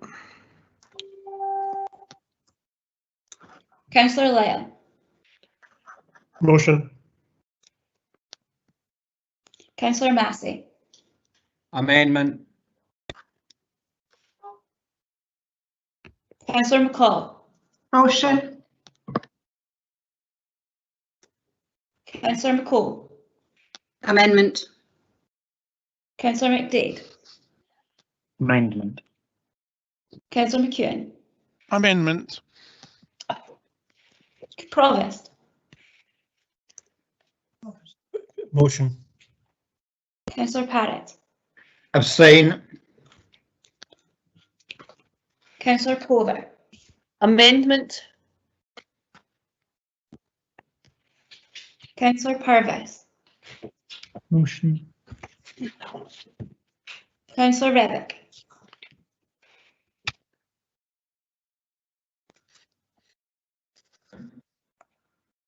Councillor Revick, I can see you, but I know you've been having issues if you're able to vote through the chat.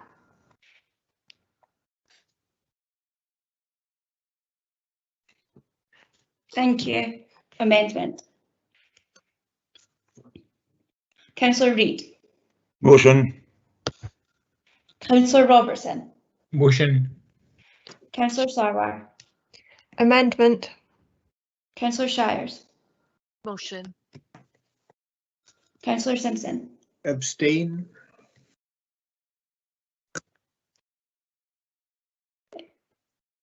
Councillor Smith.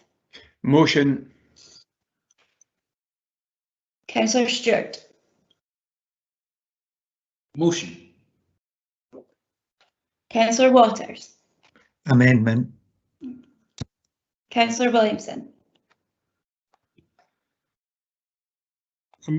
Amendment.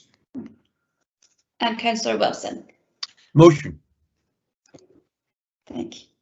Thank you. Deputy Provost, I'd just like to check with Scott. I have 20 votes for the motion, 15 for the amendment, and 3 for abstain and 1 to not vote. Yep, agreed. Thank you. Thank you very much. So that's paper agreed. Thank you all very much. Now we move on to the timetable of the committee meetings. We'll invite Scott Hendry to summarise the proposed timetable. Scott. Thank you, Deputy Provost. I'll be brief.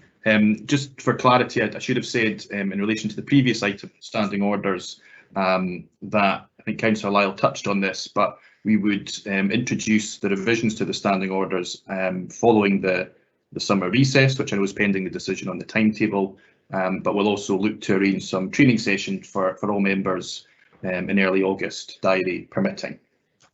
So in terms of the timetable, I see Councillor McEwen. Councillor McEwen's got a point of comment. It's on one of the meetings on the timetable. The July meeting of the Planning and Development Management meeting says the 28th. My papers for it say the 29th. Makes a difference because I can make one date and not the other. If you bear with me, Councillor McEwen, I will just fill up the timetable.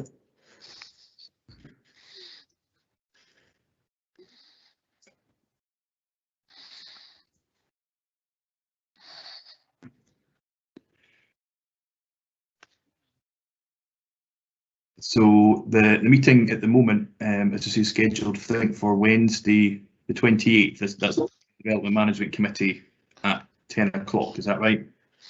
I think I know what I've. This is the difference between the June and the July meeting, isn't it? Yeah, it's as I say, the July meeting is the Wednesday the 28th at 10 o'clock. At the moment, that's what's got proposed. Yes. I have no point of clarity. Thank you. Okay, no problem. So just to quickly summarise, the timetable is very similar to the first part of this year, and we've included meetings as much as possible on Mondays and Wednesdays at the request of members and we continue to have one meeting scheduled per day whilst we continue with virtual meetings. The timetable was circulated to all groups for feedback, and you'll note in addition to the version that was sent to groups, there's been one late on change where we're now proposing a special council meeting on Monday the 30th of August, which is to deal with a national planning application at Loch Inverdochie and is required in terms of the timescale sooner rather than the next scheduled council meeting. We did propose that to be in the morning, but due to joint board meetings, we now propose that that takes place in the afternoon. So we suggest moving that to a 2 o'clock start on the 30th of August. I'm happy to take any more questions. Anyone got any questions for Scott? And thank you very much, Scott, for the timetable. Councillor Barnacle, I can hear you speak. Yeah, it was just I thought there was a council meeting in August, but what you're saying is it's a special council meeting just to discuss a planning application. Am I wrong about that? No, you're right. Yeah, the usual next scheduled meeting would be end of September or October, and to say we are proposing a special meeting only for one item at present on the 30th of August. Right, so there's no other full council apart from that item until October. So there is no ordinary August full council. No. Right, but there is a provision to call one if required. Yeah, in line with standing orders, there's always a provision, to call special council meetings if necessary. The reason I've asked that is I asked a question in the earlier paper about the area forum proposal that we're discussing, and I thought we might have the opportunity to bring that forward to an August meeting rather than wait till October. That's the only reason I've asked that question. Okay, thank you very much. Councillor Stewart, I think you've got a question I'm following this chat line properly here. Councillor Stewart. Thank you, Deputy Provost. My question is very similar to Councillor Barnacle's, but not quite as specific. We've obviously got a very heavy agenda today. The last meeting we had a very light agenda, but the next meeting of full council ordinary meeting of full council is not until October, which is approximately 3.5 months away. Is there the opportunity, if there are additional items which come up in the meantime which require a council decision, to bring those to the August special council meeting? Deputy Provost, I can come in. If there are additional items that can appropriately be dealt with at that special meeting, then we're more than happy to add these to the agenda. I don't see that being a problem at all. Thank you very much. Thank you. Councillor Parrott. Thank you very much, Deputy Provost. I can see on the timetable licensing, which I assume is licensing committee, but I can see no reference to licensing board unless I'm mistaken. Are those meetings not put in as part of the timetable and timetabled separately? Thank you. I can maybe comment. Yes, I've often wondered why, but because the licensing board is not actually part of the committee, it's separate. These meetings actually were set last year and they're all in the diary as it is, but you're correct, they're not approved at this meeting. It's the board that we set them separately. Yes. Okay, thank you. Deputy Provost, what we can do is, and what we often do, we just hadn't had time to do it. We can add in the meeting dates for the licensing board, for information when we finally publish the timetable. Because as you say, they are set by the board, but we can add them in so that members have that in full information in the timetable. Oh, help. Thanks. Thank you. Councillor McDade. Yeah, I've just got a comment, which is to thank officers for their consultation on this and for their hard work in getting meetings onto Mondays and Wednesdays. It's greatly appreciated, and as one of the councillors who has raised this more than most, I wanted to offer my thanks publicly for their work on that. Thank you very much. So that was a comment rather than a question. Okay, thank you. So are we happy to agree this as it is? Agreed. Agreed. Agreed. Thank you very much. Okay, we will now move on to the last item, is appointments to committees and outside bodies.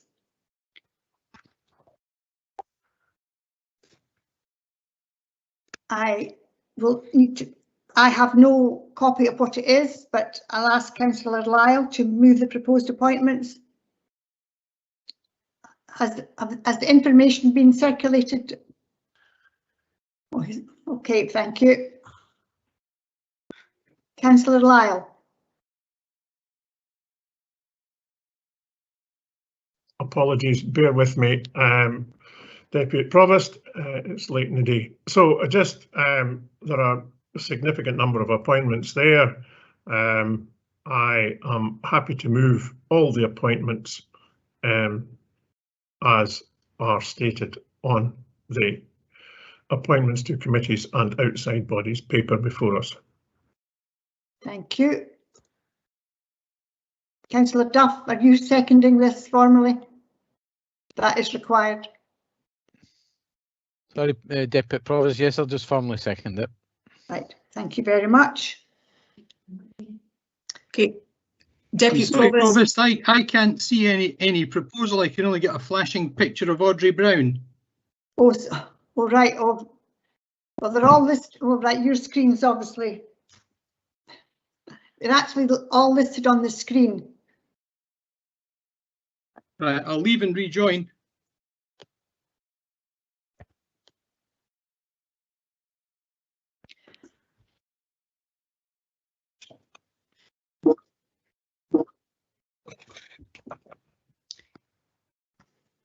Can that possibly be emailed to Councillor Barrett?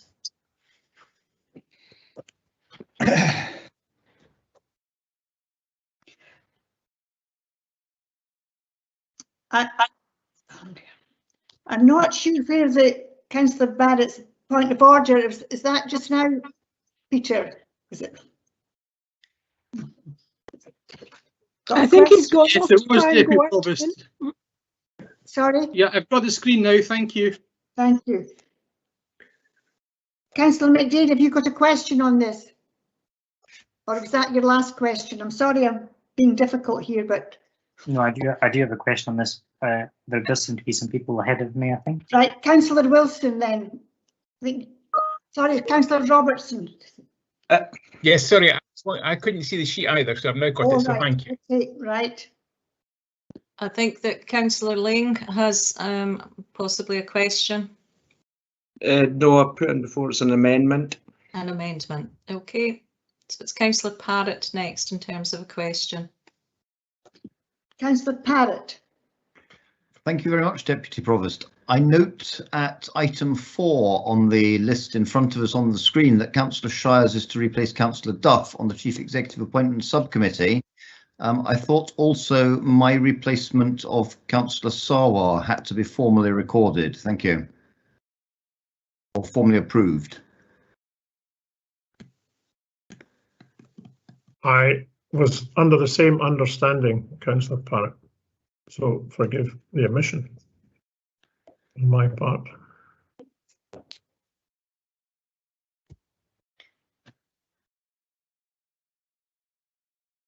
Okay. So that will be taken care of by someone.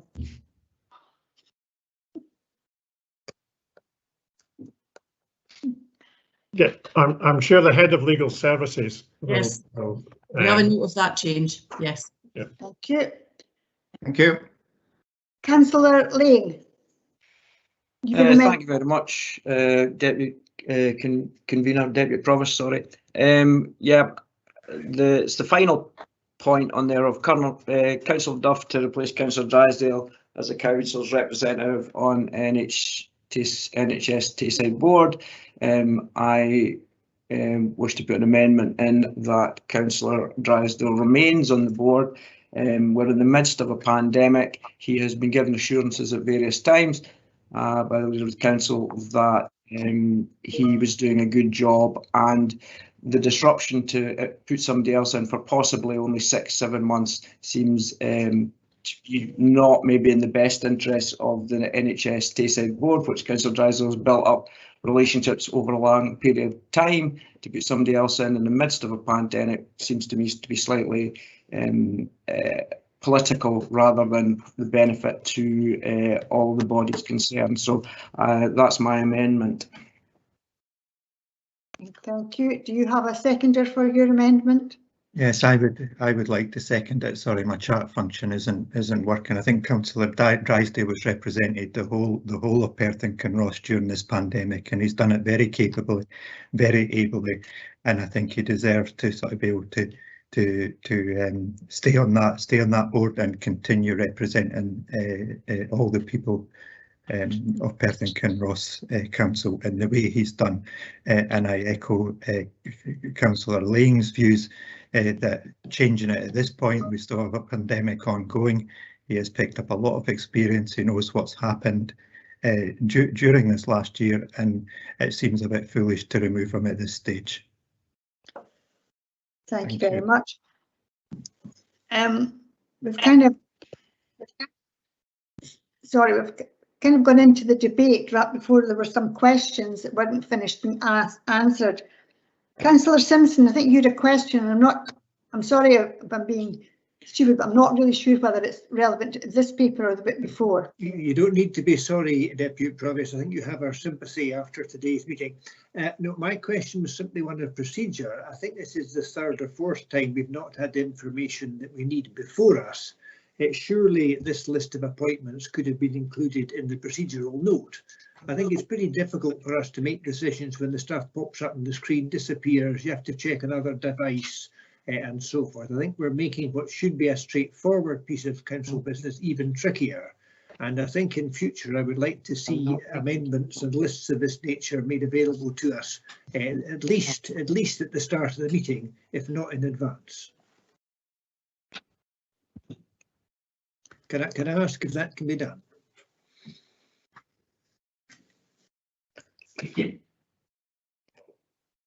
Councillor Simpson, that point is noted, and we will endeavour to do that where we possibly can. As a follow-up, if I may, Deputy Provost, where is the list of appointments then? It seems to have disappeared.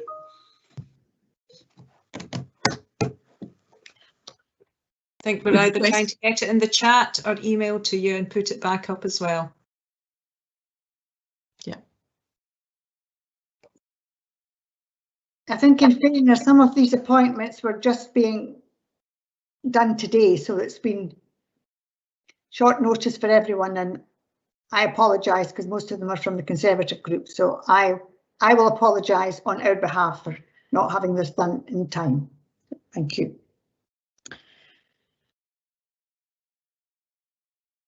Comment. I think Councillor McDade, you have a comment to make.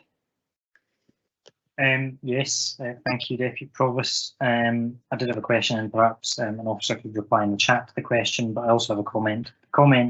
I wanted to make, and first of all, I'll find myself in an unusual position where I agree with Councillor Simpson. It would be very helpful to have this sort of information at the earliest opportunity, and not presented to us on a screen at the last opportunity. But you know, we are where we are. My substantive comment is actually around the removal of Councillor Drysdale from the NHS Tayside board, and I am a very good ward colleague with Councillor Duff, and I have great respect for him. And these are not comments about his capabilities in any respect whatsoever. However, the IJB and NHS Tayside have been criticised in official reports on numerous occasions for their constantly changing membership. Since I joined the board 4 years ago, I think we've had well over 30 odd members. I think it might be into the 40s now. In that time, in 4 years, we've had, in my time, I think possibly 6 chairs and umpteen vice chairs as well. And this does not lead to positive continuity of information and knowledge. and has caused great delays to projects and has generally just been very disruptive. And as the chair of an NDPB, I would imagine the same will apply to the NHS Tayside board by changing membership again on that front. And again, this will be, I think, the 4th change in 4 years of the NHS Tayside board membership. So I have to say I will be supporting an amendment on the basis that we should not be changing the representation yet again. And we were given assurances by Leader of the Council that he was not intending to change the membership of this. I believe we were given that assurance in September 2019. I seem to recall it being very explicitly given in a full council meeting.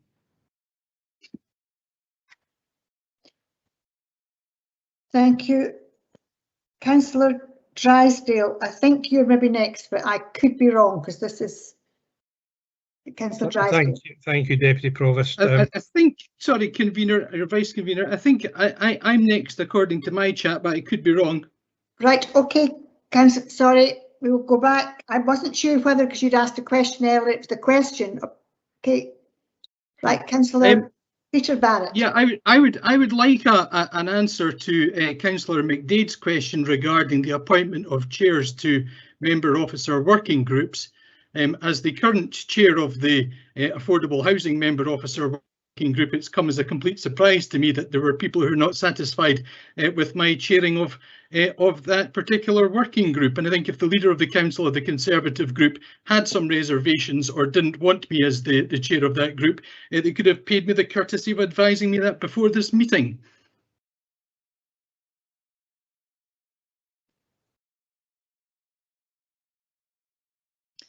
Deputy Provost, I'm happy to clarify on a procedural your point in terms of Councillor Barrett's question that it would, if given that it's council that creates the membership and remit and constitution of any member officer working groups, as part of approval of membership, if council wishes to confirm the chair of any member officer group at a council meeting, that's an entirely matter for council to determine. It may wish to delegate that to the group itself, but if it is the will of council to change a chair of a member officer group, then that would be competent.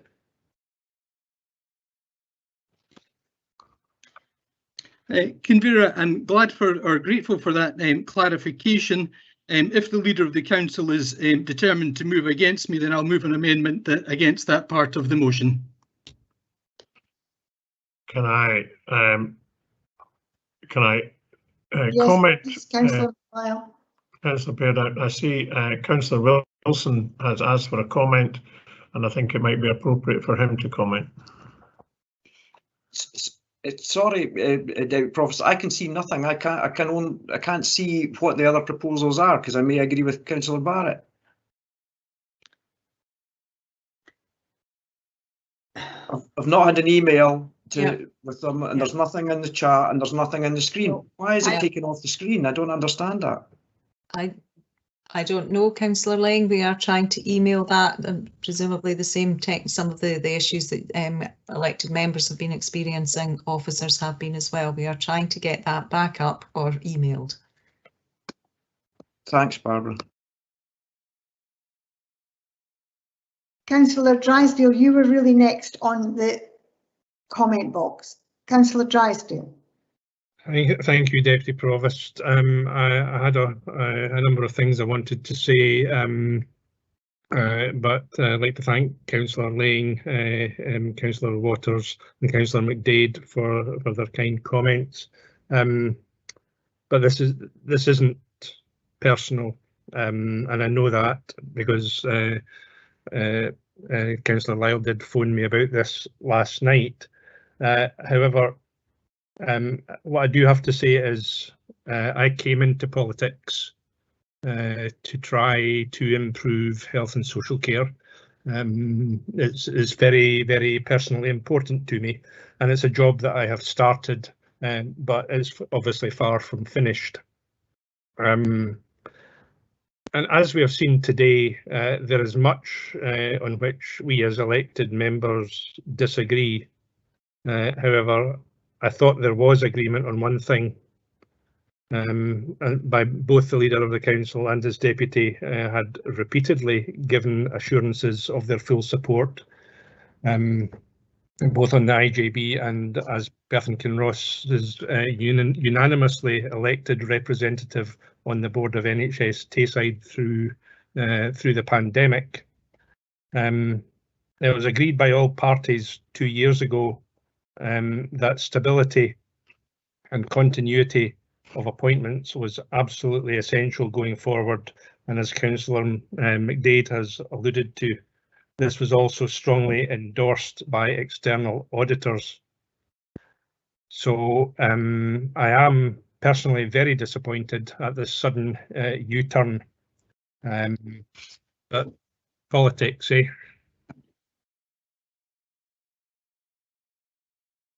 Thank you very much, Councillor Drysdale.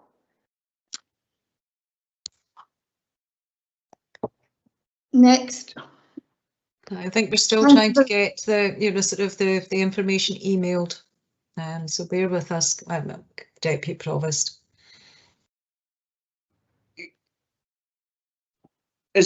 Sorry, Deputy Provost, is there a reason why this wasn't put out yesterday or today or anything? Well, what's the reason that we're getting this at 5 o'clock, 5:30 at night, the first sighting of this? If you could illuminate me as to the reasons why this hasn't come out earlier. I can't believe we're making decisions about somebody who's going to be on the NHS Tayside board while this meeting's going on. The decision must have been taken yesterday or the day before or sometime previous. I'm sorry, I cannot answer that question. It's not for me to answer it. If I may, Deputy Provost, I forgot to say one further thing very briefly, which is in addition to the NHS Tayside board, I'm heavily involved in the Public Health Committee, which obviously has a particularly important role at this time, and the lead-in time it isn't there during this pandemic, and so I just add that into the my further comments. Thank you.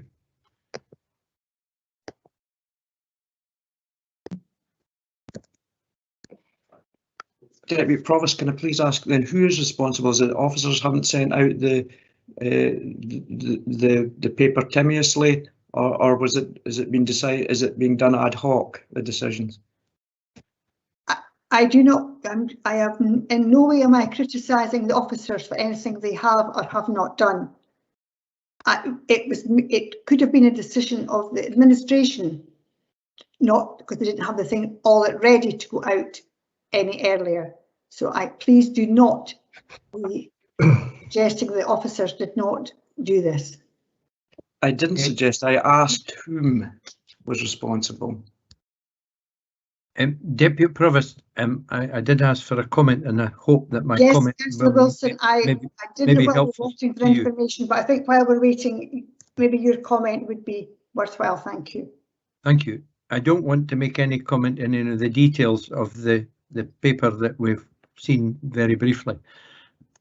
To say the least, this is a ragged way of dealing with important appointments, and one that I am extremely uncomfortable about in the manner in which it's done. I think in view of that, I would ask the Leader of the Council to withdraw the paper from the agenda entirely, and that it be addressed again at the first reasonable available moment, because I think there's a number of councillors in each political group are extremely unhappy with the way this has occurred, not with the difficulty you're having, Deputy Provost, in chairing it, because I think you're fielding questions that are perhaps not appropriately addressed to you. But I would like the Leader of the Council to respond. If he is unwilling to withdraw the paper, then I'll move an appropriate motion, if that's in order. No, as Father of the House, Councillor Wilson, I respect your opinion, and I also respect the views of others. by the nature of things, I take responsibility for the timing of this paper coming forward. So I think it, on balance, given the sensitivities around this, and I'm aware there are one or two issues on here which are relatively straightforward, but there are one or two issues of more significance, which obviously there's some consternation about. So I'm happy to defer the paper and we'll bring it back at the first opportunity. Good decision. Councillor Lyle, I listened to what you're saying, but I think there are some appointments that need to be made today, and it's the subcommittee that Councillor Parrott and Councillor Shires need to be confirmed to join. I think that one has to be done today because there could be a meeting during recess. Yep, you're correct in that, and it's really to homologate a decision that was taken earlier. So it's difficult to get into this piecemeal, but I'm sure that Councillor Shires could substitute for Councillor Parrott if, as was suggested by Councillor McDade, if it's only for one meeting or two meetings until such times as we come. I think that would be a reasonable course of action, because I don't want to start acting in a piecemeal fashion, making one decision and not making another. We have a paper before us, and hopefully we can resolve that amicably at the first opportunity. Okay. Councillor Parrott. Deputy Provost, may I speak? Yes, you may. Thank you, Deputy Provost. I believe if it's appropriate, I would be substituting for Councillor Sarwar, and Councillor Shires would be substituting for Councillor Duff, if that's the way forward. Thank you. I believe that the council leader was mistaken in his words. Yes, thank you. I think you're absolutely right, Councillor Parrott. And my apologies.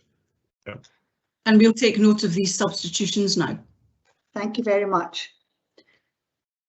Well, Council, that brings us to the end of today's business, and I thank you all very much because on the whole it's been a good-natured meeting. So I'd like to thank all the officers for their input and councillors for their questions and comments. This traditionally would be the last meeting before summer recess, when we would all go away and enjoy some holidays, but I think this time we've got to reflect on the most difficult year that councillors and all council staff have had trying to keep us safe and keep the whole country ticking over. So I think we should owe them a great deal of gratitude, particularly as the schools go on holiday on Thursday, and all staff members have had a real tough year. So I'd like to thank them all, and I hope we can all, I know we won't all be off for 6 weeks because some of us have some duties to do and committees to sit on, but I think we all need to try and have a break at some point to enjoy a bit of me time.